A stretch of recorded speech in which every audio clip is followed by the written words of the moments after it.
നമസ്കാരം. പകൽ വാർത്ത ആരംഭിക്കുകയാണ്. ആദ്യം തലക്കെട്ടുകൾ. ശബരിമല സ്വർണ്ണക്കൊള്ള കേസിൽ ആന്റോ ആന്റണിയെയും ചോദ്യം ചെയ്യാൻ SIT. പോറ്റിയുമായുള്ള ബന്ധം അന്വേഷിക്കും. നെടുമ്പറമ്പിൽ ഫിനാൻസിന്റെ ആരോപണത്തിൽ EDയും ചോദ്യം ചെയ്യും. ഒരു തവണയെ ഉണ്ണികൃഷ്ണൻ പോറ്റിയെ കണ്ടിട്ടുള്ളൂ എന്ന കടകംപള്ളിയുടെ വാദം പൊളിയുന്നു. കൂടുതൽ ചിത്രങ്ങൾ പുറത്ത്. ചോദ്യം ചെയ്യലിൽ നിന്ന് ഒളിച്ചോടില്ലെന്ന് അടൂർ പ്രകാശ്.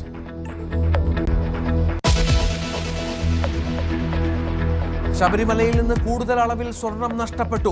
VSSCയുടെ അന്തിമ ഫോറൻസിക് ഫലം SITക്ക് കിട്ടി. ഇടക്കാല റിപ്പോർട്ട് നാളെ ഹൈക്കോടതി.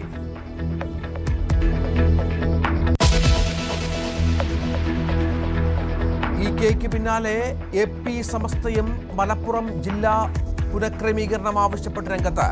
ജില്ലാ പുനഃക്രമീകരണം മുഖ്യധാരാ പാർട്ടികൾ അജണ്ടയാക്കണം. ജില്ലാ വിഭജനമല്ല, പുനഃക്രമീകരണമാണ് ആവശ്യപ്പെട്ടതെന്ന് സമസ്തയുടെ വിശദീകരണം. ജമാഅത്തെ ഇസ്ലാമി വിവാദങ്ങൾക്കിടെ മുഖ്യമന്ത്രിയും പ്രതിപക്ഷ നേതാവും ഇന്ന് സമസ്താവേദിയിൽ.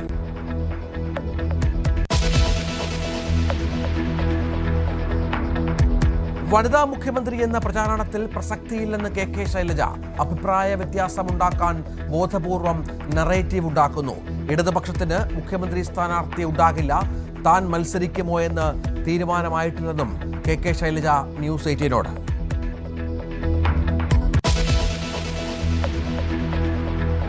ചൂരക്കര നൽകിയതിന്റെ പേരിൽ പിണറായി ഊണ് കഴിക്കാതെ പോയെന്ന വാദത്തിൽ ഉറച്ച C. ദിവാകരൻ. തന്റെ അനുഭവം കൗതുകത്തിന് പറഞ്ഞതെന്നും അതിൽ വിവാദം വേണ്ടെന്നും ദിവാകരൻ. പിണറായി ഊണ് കഴിച്ചിട്ടാണ് മടങ്ങിയതെന്ന് ആനത്തോലോട്ടമാനന്ദന്റെ കുടുംബം.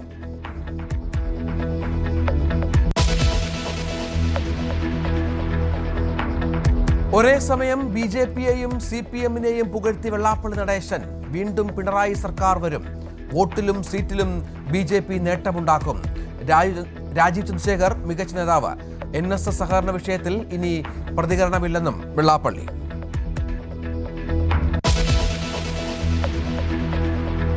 കേരള കോൺഗ്രസിന്റെ അസ്തിത്വത്തെ ചൊല്ലിപ്പോര്. യഥാർത്ഥ കേരള കോൺഗ്രസ് ജോസഫ് ഗ്രൂപ്പ് അല്ലെന്ന് Jose K Mani. Joseph group ജോസഫിന്റെ പേരിലല്ലെന്നും വിമർശനം.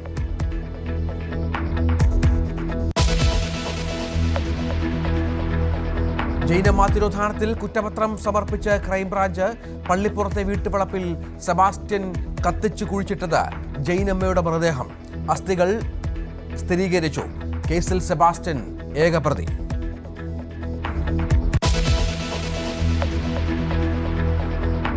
മണിയമ്പിള്ള രാജുവിന്റെ കാർ ഇടിച്ച കേസിൽ മ്യൂസിയം പോലീസിനെ വെള്ളപൂശി സ്പെഷ്യൽ ബ്രാഞ്ച് റിപ്പോർട്ട്. ഉദ്യോഗസ്ഥർക്ക് വീഴ്ച സംഭവിച്ചിട്ടില്ല. രാത്രി തന്നെ രാജുവിന്റെ വീട്ടിൽ പോലീസ് സംഘമെത്തി. പോലീസിനെ വിളിച്ചുവന്ന രാജുവിന്റെ ഭാഗത്തിൽ കഴമ്പില്ലെന്നും റിപ്പോർട്ട്.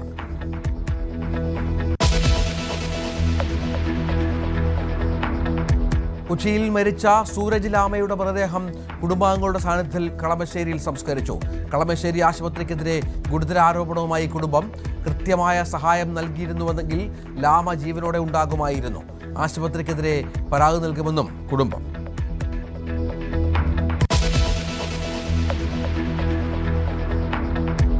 തിരുവല്ല സ്പായിലെ കൂട്ടബലാത്സംഗ കേസിൽ 4 പ്രതികളെ തേടി പോലീസ്. പ്രതികൾ സംസ്ഥാനം വിട്ടെന്ന സൂചന. അന്വേഷണം അതിജീവിതയ്ക്കൊപ്പം പ്രവർത്തിച്ച ആൺ സുഹൃത്തിലേക്കും. പോലീസ് ഗുണ്ടാബന്ധത്തിലും അന്വേഷണം തുടങ്ങി.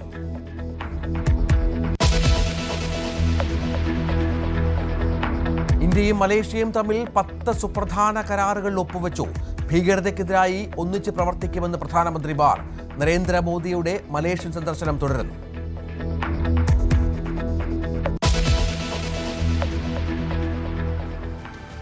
വാർത്തകളുടെ വിശദാംശങ്ങളിലേക്ക്. ശബരിമല സ്വർണ്ണക്കൊള്ളയിൽ മുൻ ദേവസ്വം മന്ത്രി കടകംപള്ളി സുരേന്ദ്രനും ആന്റോ ആന്റണി MPക്കും കുരുക്ക്. കൂടുതൽ ചിത്രങ്ങൾ പുറത്തു വന്നതോടെ ഒരു തവണ മാത്രമാണ് ഉണ്ണികൃഷ്ണൻ പോറ്റിയുടെ വീട്ടിൽ പോയതെന്ന കടകംപള്ളി സുരേന്ദ്രന്റെ വാദം പൊളിഞ്ഞു.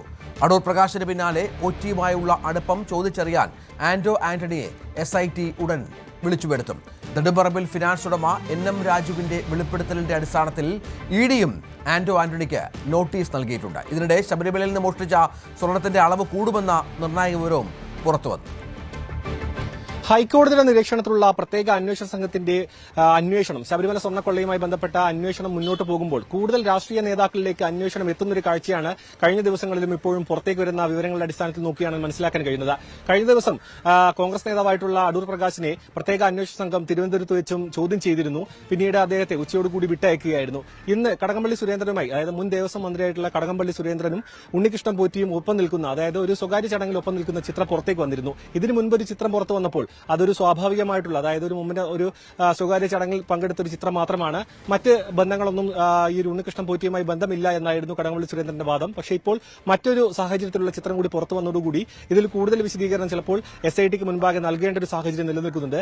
അതേസമയം തന്നെ ആന്റോ ആന്റണിയുമായി ബന്ധപ്പെട്ട ഒരു പ്രശ്നം, അതായത് ഒരു സാഹചര്യം നിലനിൽക്കുന്നു. അതായത് ഈ സോണിയാഗാന്ധിയുമായി ബന്ധപ്പെട്ട് അവർ ഒരുമിച്ച് നിൽക്കുന്ന ചിത്രത്തിൽ ആന്റോ ആന്റണിയും ഉണ്ട്. ആ സമയത്ത് തന്നെ എങ്ങനെ ഈ സോണിയാഗാന്ധിയുമായി ഉണ്ണികൃഷ്ണൻ പോറ്റിയെ എങ്ങനെ ബന്ധപ്പെടുത്തി അവർക്ക് നേരിട്ട് കാണാനുള്ള ഒരു സാഹചര്യം, അതായത് കയ്യിൽ ആഭരണമടക്കം, അതായത് ഒരു ചരട് നൽകുന്ന അടക്കം ദൃശ്യങ്ങൾ, അതായത് ചിത്രങ്ങളിൽ വ്യക്തമാണ്. അത് അങ്ങനെ ഒരു സാഹചര്യം, ഇത്രയും വലിയ സുരക്ഷ ഉള്ള ഒരു വ്യക്തിയുമായി ഉണ്ണികൃഷ്ണൻ പോറ്റിക്ക് എങ്ങനെ നേരിട്ട് കാണാനും ഇടപഴകാനുള്ള ഒരു സാഹചര്യം എന്നെ ഒരുങ്ങി നൽകി. അതുമായി ബന്ധപ്പെട്ടായിരുന്നു കഴിഞ്ഞ ദിവസം അടൂർ പ്രകാശിനെയും ഇനി വരുന്ന ദിവസങ്ങളിൽ ആന്റോ ആന്റണി അടക്കം ചോദ്യം ചെയ്യുമെന്നാണ് മനസ്സിലാക്കാൻ കഴിയുന്നത്.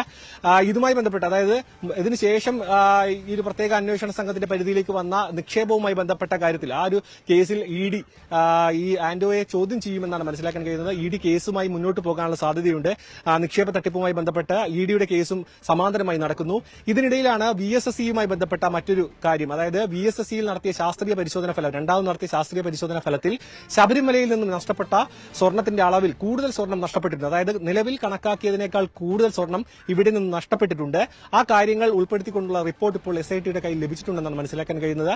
എന്ത് തന്നെയായാലും വരുന്ന ദിവസങ്ങളിൽ കൂടുതൽ രാഷ്ട്രീയ നേതാക്കളെയും വരുന്ന ശാസ്ത്രീയ ഫലമടക്കം ഉൾപ്പെടുത്തിക്കൊണ്ട് അന്വേഷണ പുരോഗതി ഹൈക്കോടതി ധരിപ്പിക്കുമെന്നാണ് മനസ്സിലാക്കാൻ കഴിയുന്നത്. ക്യാമറാമാൻ വിനോദിനോടൊപ്പം സാരംഗ് സുധാകരൻ, ന്യൂസ് 18 തിരുവനന്തപുരം. ശബരിമല സ്വർണ്ണക്കടത്ത് കേസിലെ മുഖ്യപ്രതി ഉണ്ണികൃഷ്ണൻ പോറ്റിയുമൊത്തുള്ള ചിത്രങ്ങൾ പുറത്തുവന്നതിൽ വിശദീകരണവുമായി മുൻ ദേവസ്വം മന്ത്രി കടകംപള്ളി സുരേന്ദ്രൻ. ഒരു വീട്ടിൽ 10 പ്രാവശ്യം പോയെന്ന് പറയാൻ മടിയില്ലെന്ന് അദ്ദേഹം പറഞ്ഞു. ഉണ്ണികൃഷ്ണൻ പോറ്റിയുടെ സഹോദരിയുടെ മകൾക്ക് മൊമന്റോ കൊടുക്കുന്ന ചിത്രമാണ് പുറത്തുവന്നത്. കുട്ടികൾ ജയിച്ചാൽ വീട്ടിൽ പോയി താൻ സന്തോഷം പ്രകടിപ്പിക്കാറുണ്ട്. 8 വർഷം മുമ്പ് ഒരു വീട്ടിൽ പോയത് താൻ ഓർത്തു വെക്കണമോ എന്നും കടകംപള്ളി ചോദിച്ചു. അപ്പോൾ അവർക്കുമായി ഒരു ദിവസം അവിടെ പോയ കാര്യമാണ് ഓർമ്മയുള്ളത്. ഒന്നല്ല 10 ദിവസം പോയെങ്കിലും പോയെന്ന് പറയാനായിട്ട് ഞാൻ മടിക്കേണ്ട യാതൊരു കാര്യവും എന്നെ സംബന്ധിച്ചില്ല. ഞാൻ നിങ്ങളോടെല്ലാം ആവർത്തിച്ച് പറഞ്ഞിട്ടുണ്ട്. 2025 ഇങ്ങനൊരു വാർത്ത വരുന്നത് വരെ ഉണ്ണികൃഷ്ണൻ പോറ്റിയെ സംബന്ധിച്ചിടത്തോളം ഞാൻ മനസ്സിലാക്കുന്നത് ഒരു ശരിയായിട്ടുള്ളൊരു ഡിവോട്ടി എന്നുള്ള നിലയിലാണ്. അതിനപ്പുറമുള്ളതൊന്നും മനസ്സിലാക്കാൻ എനിക്ക് സാധിച്ചിട്ടില്ല. എനിക്ക് അതെ, ഞാൻ എന്റെ ഓർമ്മയിൽ നിന്ന് പറഞ്ഞതാണ്. 8 വർഷത്തിന് മുമ്പുള്ള കാര്യമാണ്. ഞാൻ പറഞ്ഞല്ലോ, നിങ്ങൾ ഒരു കാര്യം ചെയ്യാൻ ഞാൻ നിങ്ങളോട് അഭ്യർത്ഥിക്കുകയാണ്. ഏതായാലും ഒരു കുട്ടിക്ക് മൊമെന്റോ കൊടുക്കുന്ന ഒരു ചിത്രമാണ് വന്നിരിക്കുന്നത്. ആ മോളെ കണ്ട് ചോദിക്കുക, എവിടെ വെച്ചാണ് ഞാൻ ആ കുട്ടിക്ക് ഈ മൊമെന്റോ കൊടുത്തെന്ന് ചോദിക്കുക. എന്റെ ഓർമ്മയിൽ വരാത്തൊരു കാര്യത്തിൽ ഞാൻ എന്ത് ചെയ്യാൻ? എനിക്ക് രണ്ട് തവണ മറച്ചൊന്നും പറ്റില്ല. 2 തവണയല്ല 40 തവണ പോയെങ്കിലും പോയെന്ന് പറയാൻ എനിക്കൊരു മടി ഉണ്ടാകേണ്ട കാര്യമില്ല. കാരണം ഈ പറയുന്ന ഈ കാര്യങ്ങളുമായിട്ട് എനിക്ക് യാതൊരു ബന്ധവുമില്ല. ഞാൻ ആർക്കും ഒരു കടലാസും കൊടുത്തിട്ടില്ല. ഞാൻ ആരോടും ഒന്നും സംസാരിച്ചില്ല. എനിക്ക് ആരുമായിട്ടും ഒരു ഇടപാടുമില്ല. അതുകൊണ്ട് അത് പറയാൻ എനിക്ക് മടിക്കേണ്ട കാര്യമൊന്നുമില്ല. ഈ മൊമെന്റോ കൊടുക്കലെന്നൊക്കെ പറയുന്ന ഒരു വലിയ സംഭവമായിട്ട് നിങ്ങൾ പറയാണ്. ഞാനൊരു 10,000 മൊമെന്റോ എങ്കിലും നമ്മുടെ ഈ നാട്ടിലെ കുട്ടികൾക്ക് കൊടുത്തിട്ടുണ്ട്. ജയിച്ചെന്നറിഞ്ഞാൽ അങ്ങനെ പോയി മൊമെന്റോ കൊടുക്കുന്ന. ശബരിമല സ്വർണ്ണക്കൊള്ള തന്റെ നിയമസഭാ തെരഞ്ഞെടുപ്പിലെ പ്രധാന പ്രചരണ വിഷയമാകുമെന്ന് ഉറപ്പായതോടെ ആരോപണ പ്രത്യാരോപണങ്ങൾക്ക് മൂർച്ച കൂട്ടിയ മുന്നണികൾ. തദ്ദേശ തെരഞ്ഞെടുപ്പിൽ പരീക്ഷിച്ചു വിജയിച്ച ആയുധം കൂടുതൽ ശക്തിയോടെ പ്രയോഗിക്കുകയാണ് UDF.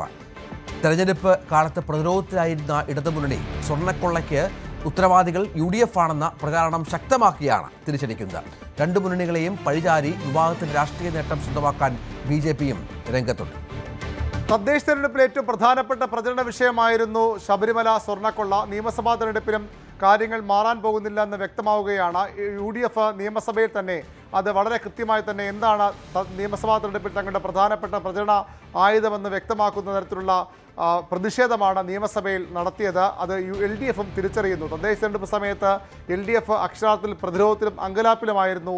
ശബരിമല സ്വർണ്ണക്കൊള്ള കേസുമായി ബന്ധപ്പെട്ട് തങ്ങളുടെ പ്രധാനപ്പെട്ട നേതാക്കൾ തന്നെ ജില്ലാ കമ്മിറ്റി അംഗവും അതുപോലെ തന്നെ ദേവസ്വം ബോർഡിൻ്റെ മുൻ പ്രസിഡന്റ് ഉൾപ്പെടെയുള്ളവർ ജയിലിലാകുമ്പോൾ അക്ഷരാർത്ഥത്തിൽ CPM പ്രതിരോധത്തിലായിരുന്നു. പക്ഷേ ഇത്തവണ UDF ഈ വിഷയം ചർച്ചയ്ക്ക് എടുത്താൽ അതിശക്തമായി കടന്നാക്രമിക്കാനാണ് CPMൻ്റെയും ഇടതുമുന്നണിയുടെയും തീരുമാനം. UDF സർക്കാരിൻ്റെ കാലത്ത് 2004 ഇപ്പോഴത്തെ AICC general secretary KC Venugopal മന്ത്രിയായിരിക്കുമ്പോഴാണ് ഉണ്ണികൃഷ്ണൻ പോറ്റി ശബരിമലയിൽ ആദ്യമായി എത്തിയത് എന്ന മുഖ്യമന്ത്രിയുടെ പ്രസ്താവന, മുഖ്യമന്ത്രിയുടെ ആരോപണം അത് കടന്നാക്രമണത്തിൻ്റെ സൂചനകൾ നൽകുന്നതാണ്. മാത്രവുമല്ല ഉണ്ണികൃഷ്ണൻ പോറ്റി ശബരിമലയിൽ വലിയ ആളായതും UDF ഭരണസമിതി ദേവസ്വം ബോർഡിൽ ഉണ്ടായിരുന്ന കാലത്തെന്ന് മുഖ്യമന്ത്രി ആരോപിക്കുന്നു. പോറ്റി അവിടെ കയറുന്നത് 2004 എല്ലാവർക്കും വ്യക്തമായല്ലോ. 2004 ദേവസ്വം മന്ത്രി ആരായിരുന്നു? ഇന്നത്തെ കോൺഗ്രസിൻ്റെ ഉന്നതനായ അഖിലേന്ത്യാ നേതാവ്. ആ കാലത്ത് കോൺഗ്രസ് നിയോഗിച്ച ദേവസ്വം ബോർഡ് അതിൻ്റെ പ്രസിഡന്റ് പിന്നീട് കോൺഗ്രസ് വിട്ടിട്ടുണ്ടാവും. പക്ഷെ അന്ന് കോൺഗ്രസിൻ്റെ ആളാണല്ലോ. അന്നല്ലേ പോറ്റി ആദ്യമായിട്ട് അവിടെ കയറുന്നത്.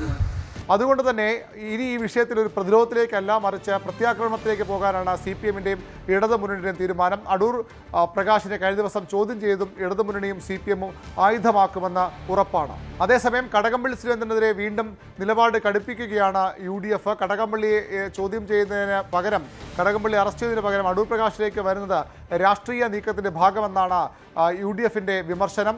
രാഷ്ട്രീയമായി LDF പ്രതിരോധത്തിലാകുമ്പോൾ അടൂർ പ്രകാശിനെ കൂടി ചോദ്യം ചെയ്ത് UDFും തെറ്റുകാരെന്ന് വരുത്തിയെടുക്കാനുള്ള ശ്രമം രാഷ്ട്രീയ തെരഞ്ഞെടുപ്പ് സ്റ്റണ്ട് മാത്രമെന്നാണ് UDFൻ്റെ പ്രധാനപ്പെട്ട ആരോപണം. എന്നാൽ ഇത് വലിയൊരു അവസരമായി BJPയും കാണുന്നുണ്ട്. രണ്ട് മുന്നണികൾക്കുമെതിരെയുള്ള ഏറ്റവും പ്രധാനപ്പെട്ട വിഷയമായി BJPയും തെരഞ്ഞെടുപ്പിൽ ശബരിമല സ്വർണ്ണക്കൊള്ള ഉപയോഗിക്കും. BJPയുടെ ദേശീയ അധ്യക്ഷനടക്കം കഴിഞ്ഞ ദിവസം കേരളത്തിലെത്തിയപ്പോൾ പറഞ്ഞത് അക്കാര്യമാണ്. രണ്ട് മുന്നണികളും ശബരിമലയിൽ തുല്യ കുറ്റവാളികളാണ്. അതിലൂടെ ഉണ്ടാകുന്ന ശബരിമല സ്വർണ്ണക്കൊള്ളക്കെതിരെയുള്ള വികാരം അത് വോട്ടായി മാറിയാൽ അതിൻ്റെ ഏറ്റവും വലിയ ഗുണഭോക്താക്കൾ തങ്ങളായി മാറാനാണ് BJPയുടെ ശ്രമം. ശബരിമല സ്വർണ്ണക്കൊള്ളയുമായി ബന്ധപ്പെട്ട് പുറത്തുവരുന്ന വിവരങ്ങൾ കോൺഗ്രസ് നേതൃത്വത്തെ പ്രതിക്കൂട്ടിലാക്കുന്നവയെന്ന് മന്ത്രി V ശിവൻകുട്ടി. ആരോപണം നേരിടുന്ന സ്ഥാപനത്തിൽ നിന്നാണ് ആന്റണി 2 കോടി രൂപ വാങ്ങിയിരിക്കുന്നത്. ഈ പണം തെരഞ്ഞെടുപ്പ് പ്രചാരണത്തിന് പ്രതിപക്ഷ നേതാവ് അടക്കം ഉപയോഗിച്ചോ എന്ന് വ്യക്തമാക്കണം. CPMനെതിരെ ചെറിയ ആരോപണം പോലും പൊലിപ്പിക്കുന്ന മാധ്യമങ്ങൾ ഇപ്പോൾ മിണ്ടുന്നില്ലെന്നും ശിവൻകുട്ടി പറഞ്ഞു. ശബരിമല സ്വർണ്ണക്കൊള്ള കേസിലെ അന്വേഷണം നേരിടുന്ന ഫിനാൻസ് സ്ഥാപനത്തിൽ നിന്ന് കോൺഗ്രസ് നേതാവ് ആന്റണി MP 2 കോടി രൂപ വാങ്ങി എന്നുള്ളതാണ് ഇപ്പോൾ പുറത്തു വന്നിരിക്കുന്ന വിവരം. അത് വാങ്ങിയവരും കൊടുത്തവരും സമ്മതിച്ചിരിക്കുകയാണ്. ഇപ്പോൾ ബഹുമാനപ്പെട്ട പ്രതിപക്ഷ നേതാവ് വ്യക്തമാക്കേണ്ടത് ഈ 2 കോടി രൂപയെ സംബന്ധിച്ചിടത്തോളമുള്ള കണക്കും ഏത് നിലയ്ക്കാണ് ഈ കാശ് വാങ്ങിയത്, അതിൽ കോൺഗ്രസ് പാർട്ടി അറിഞ്ഞുകൊണ്ടാണോ ഈ കാര്യം വാങ്ങിയത് എന്നുള്ള കാര്യം വ്യക്തമാക്കേണ്ടതായിട്ടുണ്ട്. കാരണം ഇവിടെ ഇപ്പോൾ ചെറിയ സാമ്പത്തിക തിരിമറികൾ ഉള്ളപ്പോൾ പോലും ചില മാധ്യമങ്ങളൊക്കെ അത് വലിയ സംഭവമാക്കി ചിത്രീകരിച്ച് ഇടതുപക്ഷത്തിനെതിരായിട്ട് എങ്ങനെ അല്ലെങ്കിൽ CPMനെതിരായിട്ട് എങ്ങനെ അത് വളച്ചൊളിച്ച് വിടാം എന്ന് സംബന്ധിച്ച് ആലോചിച്ചുകൊണ്ടിരിക്കുമ്പോൾ ഈ 2 കോടി എന്നൊക്കെ പറയുമ്പോൾ ഒരു മുണ്ടുന്നില്ല. അപ്പോൾ ഇത് അങ്ങേറ്റ ഗൗരവമുള്ള വിഷയമാണ്. ആന്റണിക്കെതിരെ ആഞ്ഞടിച്ച് BJP നേതാവ് K സുരേന്ദ്രൻ. പാർലമെന്റ് തെരഞ്ഞെടുപ്പിൽ 90 ലക്ഷമാണ് ആകെ ചിലവഴിക്കാൻ കഴിയുന്ന തുക. 2.5 കോടി ആന്റണി എന്തു ചെയ്തുവെന്ന് ചോദ്യം. വിഷയത്തിൽ സമഗ്ര അന്വേഷണം വേണമെന്നും സുരേന്ദ്രൻ ആവശ്യപ്പെട്ടു. MP ആന്റണി 2.5 കോടി രൂപ ഇതിന്റെ പേരിൽ ഒരു ധനകാര്യ സ്ഥാപനത്തിൽ നിന്ന് വിഡ്രോ ചെയ്തു എന്നുള്ളത് ഇപ്പോൾ തെളിഞ്ഞിരിക്കുകയാണല്ലോ. എന്നിട്ട് അദ്ദേഹം ഇപ്പോൾ പറയുന്നത് ഞാൻ പത്തനംതിട്ട പാർലമെന്റിൽ മത്സരിക്കാൻ 2.5 കോടി രൂപ വാങ്ങി. പാർലമെന്റ് മത്സരിക്കാൻ 90 ലക്ഷം രൂപയാണ്. ഞാനും ആ തെരഞ്ഞെടുപ്പിൽ അന്ന് മത്സരിച്ച ആളാണ്. തെരഞ്ഞെടുപ്പ് കമ്മീഷന്റെ കണക്കനുസരിച്ച് 90 ലക്ഷം രൂപയാണ് ചെലവഴിക്കാൻ അന്ന് അധികാരം ഉണ്ടായിരുന്നത്. ഈ 2.5 കോടി എന്തിന് ചെലവഴിച്ചു? അപ്പം ഇതുപോലുള്ള പ്രധാനപ്പെട്ട വിഷയങ്ങളുണ്ട്. ഈ സ്വർണ്ണക്കൊള്ളയിൽ LDF-നെ പോലെ തന്നെ UDF-നും പങ്കുണ്ട്, കോൺഗ്രസിന്റെ ഉന്നത നേതൃത്വത്തിന് പങ്കുണ്ട്. അപ്പോൾ ആ പ്രശ്നം ഉയർത്തിപ്പിടിക്കാൻ കഴിയില്ല. വികസന പ്രതിസന്ധിയെക്കുറിച്ച് ചർച്ചയാവണമെങ്കിൽ ഒരു വികസനവും UDF-ന്റെ ഗവൺമെന്റിന്റെ കാലത്ത് കേരളത്തിൽ നിന്ന് നമ്മൾ കണ്ടിട്ടില്ല. അഴിമതിയെക്കുറിച്ചാണ് ചർച്ചയാവുന്നതെങ്കിൽ LDF-ഉം UDF-ഉം വിഭിന്നമല്ല. അപ്പോൾ ഈ മൂർത്തമായ പ്രശ്നങ്ങളെ മറികടക്കാൻ അതിന് പകരം വർഗീയത ഇളക്കി വിട്ട് സാമുദായിക വർഗീയ ധ്രുവീകരണം ഉണ്ടാക്കി തെരഞ്ഞെടുപ്പിൽ നേരിടുക എന്നുള്ള അപായകരമായ പ്രചാരവേലയിലാണ് LDF-ഉം UDF-ഉം ഏർപ്പെട്ടിരിക്കുന്നത്. BJP തീരുമാനിച്ചിരിക്കുന്നത് ഈ നീക്കത്തിനെതിരായി ജനങ്ങളെ ഭിന്നിപ്പിക്കുന്ന, തമ്മിലടിപ്പിക്കുന്ന, കലാപങ്ങൾക്ക് പ്രേരിപ്പിക്കുന്ന, സംഘർഷങ്ങൾക്ക് പ്രേരിപ്പിക്കുന്ന, അസ്വസ്ഥതകൾ ഉണ്ടാക്കുന്ന ഈ രാഷ്ട്രീയത്തെ പല്ലും നഖവും ഉപയോഗിച്ച് ചെറുത്ത് തോൽപ്പിക്കണമെന്ന് തന്നെയാണ് BJP-യും NDA-യും തീരുമാനിച്ചിരിക്കുന്നത്. ആ നിലയിലുള്ള പ്രചാരണമാണ് ഞങ്ങൾ അടുത്ത 2 മാസം കേരളത്തിൽ ഈ തെരഞ്ഞെടുപ്പിന് മുമ്പാകെ നടത്താൻ. ശബരിമല സ്വർണ്ണക്കൊള്ളയിൽ തന്നെ ചോദ്യം ചെയ്തത് ഗൂഢാലോചനയുടെ ഭാഗമെന്ന് അടൂർ പ്രകാശ്. LDF സർക്കാർ നിയോഗിച്ച ചില ഉദ്യോഗസ്ഥർ സ്വർണ്ണക്കൊള്ളയിലെ അന്വേഷണം അട്ടിമറിക്കാൻ ശ്രമിക്കുകയാണ്. SITയുടെ എല്ലാ ചോദ്യങ്ങൾക്കും മറുപടി നൽകിയെന്നും അടൂർ പ്രകാശ് ആവർത്തിച്ചു. അത് ഞാൻ അത് തന്നെയാണല്ലോ പറഞ്ഞത്. ഇന്നലെ എന്നെ നേരത്തെ തന്നെ എന്നെ അറിയിച്ചനുസരിച്ച് എന്റെ ഒരു സ്റ്റേറ്റ്മെന്റ് വേണം എന്ന് പറഞ്ഞു. അതനുസരിച്ചാണ് ഞാൻ ഇന്നലെ സമയം കണ്ടെത്തി അവിടെ പോയത്. ആ സമയം കണ്ടെത്തി പോയി അവരെ എന്നോട് ചോദിച്ച എല്ലാ ചോദ്യങ്ങൾക്കും ഞാൻ മറുപടി പറയുകയുണ്ടായി. പക്ഷേ അത്തരം കാര്യങ്ങൾ അവിടെ രേഖപ്പെടുത്തുന്ന അവസരത്തിലും പുറത്ത് മാധ്യമങ്ങളിൽ വാർത്തകൾ വന്നുകൊണ്ടിരിക്കുന്നത് അടൂർ പ്രകാശിനെയും ഉണ്ണികൃഷ്ണൻ പോറ്റിയും ഒന്നിച്ചിരുത്തി ചോദ്യം ചെയ്തുകൊണ്ടിരിക്കുകയാണ്. സത്യാവസ്ഥയായിട്ട് എന്തെങ്കിലും ബന്ധമുണ്ടോ? അതിന് ആ വാർത്തകൾ കൊടുക്കാൻ വേണ്ടി LDF ഗവൺമെന്റ് ചില ഉദ്യോഗസ്ഥന്മാരെ അവിടെ നിയോഗിച്ചിട്ടുണ്ട്. അവരുടെ പേരുകൾ എടുത്തു പറയാൻ എന്നെ സംബന്ധിച്ചിടത്തോളം പറയേണ്ടി വരും എന്നെനിക്ക് നന്നായിട്ടറിയാം. അവരുടെ പേരുകൾ എടുത്തു പറയും. അത്തരം ആളുകൾ ചെയ്തിട്ടുള്ള ഓരോ കാര്യങ്ങളെക്കുറിച്ചും പുറത്ത് കൊണ്ടുവരിക എന്ന് പറയുന്നതും ഞങ്ങളുടെ ഉത്തരവാദിത്വം. നിയമസഭാ തെരഞ്ഞെടുപ്പ് അടുത്തിരിക്കെ EK സമസ്തയ്ക്ക് പിന്നാലെ മലപ്പുറം ജില്ലാ പുനഃക്രമീകരണം ആവശ്യപ്പെട്ട് AP സമസ്തയും. EK സമസ്ത 100ാം വാർഷിക സമ്മേളനത്തിൽ പാസാക്കിയപ്പോൾ ജില്ലാ പുനഃക്രമീകരണം അജണ്ടയാക്കാൻ മുഖ്യധാരാ പാർട്ടികൾ തയ്യാറാകണമെന്നാണ് AP വിഭാഗത്തിന്റെ ആവശ്യം. മലപ്പുറം ജില്ലയ്ക്ക് ആനുപാതികമായ പദ്ധതികളും ഫണ്ടും ലഭ്യമാകുന്നില്ലെന്നാണ് ഇരു സമസ്തകളും വാദിക്കുന്നത്. മലപ്പുറം ജില്ല ജനസംഖ്യാനുപാതികമായി വിഭജിക്കണമെന്ന ആവശ്യം മുൻപും ഉയർന്നിട്ടുണ്ട്. ഇപ്പോൾ സമസ്ത അവരുടെ സമ്മേളന വേദിയിൽ അത്തരത്തിലൊരു പ്രമേയം പാസാക്കുകയാണ് ചെയ്തത്. അതായത് ജില്ലയിലെ ജനസംഖ്യ 45 ലക്ഷത്തിന് മുകളിലാണ്. ഇത് മറ്റ് ജില്ലകളെ അപേക്ഷിച്ച് വളരെ കൂടുതലാണ്. അപ്പോൾ ഇവിടെ വികസനം സാധ്യമാക്കണമെങ്കിൽ 2 ജില്ലയായിട്ട് ഈ ജനസംഖ്യാനുപാതികമായിട്ട് വികസനം കൊണ്ടുവരണമെങ്കിൽ ജില്ല വിഭജിക്കേ തീരൂ എന്നൊരു നിലപാടാണ് സമസ്ത സ്വീകരിച്ചിരിക്കുന്നത്. ഇത് ഒരു പ്രമേയമായിട്ട് അവർ അവതരിപ്പിക്കുകയും ചെയ്തു. ഇത് ആദ്യമായിട്ടല്ല സമസ്തയുടെ ഭാഗത്ത് ഈ ഒരു നിലപാടുണ്ടാകുന്നത്. നമുക്കറിയാം, മുൻപ് 1990-കളിൽ യൂത്ത് ലീഗും അതിന് ശേഷം മുസ്ലിം ലീഗും പലവട്ടം ഇത്തരത്തിലൊരു ആവശ്യം ഉന്നയിച്ചിട്ടുണ്ട്. അതിനുശേഷം SDPI ഈ ഒരു ആവശ്യം ഉന്നയിച്ച് ഹർത്താൽ നടത്തുകയും വലിയ ജാഥകൾ നടത്തുകയും ചെയ്തു. ഏറ്റവും അവസാനമായി PV അൻവറും ജില്ലാ വിഭജനത്തിന്റെ കാര്യങ്ങൾ മുന്നോട്ട് വച്ചിരുന്നു. കഴിഞ്ഞ മാസം AP വിഭാഗം സമസ്തയും അവരുടെ യാത്രയിൽ ഈ ഒരു ജില്ലാ വിഭജനത്തിന് വലിയ ചർച്ചാ വിഷയമാക്കുകയും ചെയ്തു. ആ ഒരു പശ്ചാത്തലത്തിൽ കൂടിയാണ് സമസ്തയുടെ ഈ 100ാം വാർഷിക സമ്മേളനത്തിന് അവതരിപ്പിച്ച പ്രമേയം ശ്രദ്ധേയമാകുന്നത്. ജനസംഖ്യാനുപാതികമായിട്ട് മലപ്പുറം ജില്ലയിൽ വികസനം സാധ്യമാകണമെങ്കിൽ വിഭജിച്ചേ തീരൂ എന്നുള്ളൊരു പ്രധാനപ്പെട്ട കാര്യമാണ് അവർ മുന്നോട്ട് വയ്ക്കുന്നത്. അങ്ങനെ തെരഞ്ഞെടുപ്പിന് തൊട്ടു മുമ്പാണ് ഈ ഒരു ആവശ്യം അവർ മുന്നോട്ട് വയ്ക്കുന്നത് എന്നും വളരെ പ്രധാനപ്പെട്ട ഒരു കാര്യം തന്നെയാണ്. സംസ്ഥയെ സംബന്ധിച്ച് അവർ മുന്നോട്ട് വയ്ക്കുന്ന കാര്യങ്ങൾ രാഷ്ട്രീയ പാർട്ടികൾ അത് ഉൾക്കൊണ്ടേ തീരൂ എന്നൊരു നിലപാട് അവർ സ്വീകരിക്കുന്നുണ്ട്. പക്ഷേ രാഷ്ട്രീയ നേതാക്കൾ എന്ത് നിലപാടിൽ സ്വീകരിക്കുമെന്നുള്ളതാണ് പ്രധാനപ്പെട്ട ഒരു കാര്യം. ഇതോടൊപ്പം തന്നെ പറയേണ്ട ഒന്നാണ് AP വിഭാഗ സംസ്ഥയുടെ അവരുടെ ഒരു ടേബിൾ ടോപ്പ് സംവാദത്തിൽ ഈ ജില്ലാ വിഭജനം, ജില്ലാ പുനഃക്രമീകരണം അവർ വീണ്ടും ഉന്നയിച്ചു എന്നുള്ളത്. ജില്ലയ്ക്ക് ആനുപാതികമായിട്ടുള്ള വികസനം സാധ്യമാകണമെങ്കിൽ ഫണ്ടും പദ്ധതികളും ഒക്കെ ലഭ്യമാകണമെങ്കിൽ ജില്ല വിഭജിച്ച് തീരൂ എന്നൊരു നിലപാടും അവർ സ്വീകരിച്ചിട്ടുണ്ട്. അതായത് AP വിഭാഗവും EK വിഭാഗവും ഒരേ നിലപാട് ഈ ഒരു ജില്ലാ വിഭജന വിഷയത്തിൽ സ്വീകരിച്ചിട്ടുണ്ട് എന്നുള്ളതാണ് പ്രധാനപ്പെട്ട കാര്യം. ഇതിലെന്ത് നിലപാട് ഇനി രാഷ്ട്രീയ നേതാക്കൾ സ്വീകരിക്കും എന്നുള്ളതാണ് പ്രധാനപ്പെട്ട ഒരു വിഷയമായിട്ട് ഉയരുന്നത്. BJP ഇതിനെ തള്ളിക്കളഞ്ഞ് ഇതിനോടങ്ങനെ രംഗത്തെത്തിക്കഴിഞ്ഞിരിക്കുന്നു. മുസ്ലിം ലീഗിന് ഇതേ അഭിപ്രായമുണ്ടെങ്കിലും അവർക്ക് തെരഞ്ഞെടുപ്പ് തൊട്ടടുത്ത് നിൽക്കുന്ന സാഹചര്യത്തിൽ ഇത് അംഗീകരിക്കാൻ പരസ്യമായി സാധിക്കുമോ എന്നുള്ളതാണ് അറിയേണ്ടത്. പ്രത്യേകിച്ച് UDF-ന്റെ ഭാഗമായിട്ട് നിൽക്കുമ്പോൾ കോൺഗ്രസിന്മേൽ ഇത്തരത്തിൽ ലീഗ് ഒരാവശ്യമായി വന്നാൽ അത് സമ്മർദ്ദം ഉണ്ടാക്കുമെന്നൊരു വിലയിരുത്തലാണ് പൊതുവെ ഉയരുന്നത്. പ്രത്യേകിച്ച് കോൺഗ്രസും ഇക്കാര്യത്തിൽ മൗനം പാലിക്കുകയാണ്. ഇടതുപക്ഷത്തിന് ഈ ഒരു വിഭജനം പരസ്യമായിട്ട് അംഗീകരിക്കാൻ കഴിയുന്ന ഒരു സാഹചര്യമല്ല. പക്ഷേ സമസ്തയെ പിണക്കാനും കഴിയില്ല.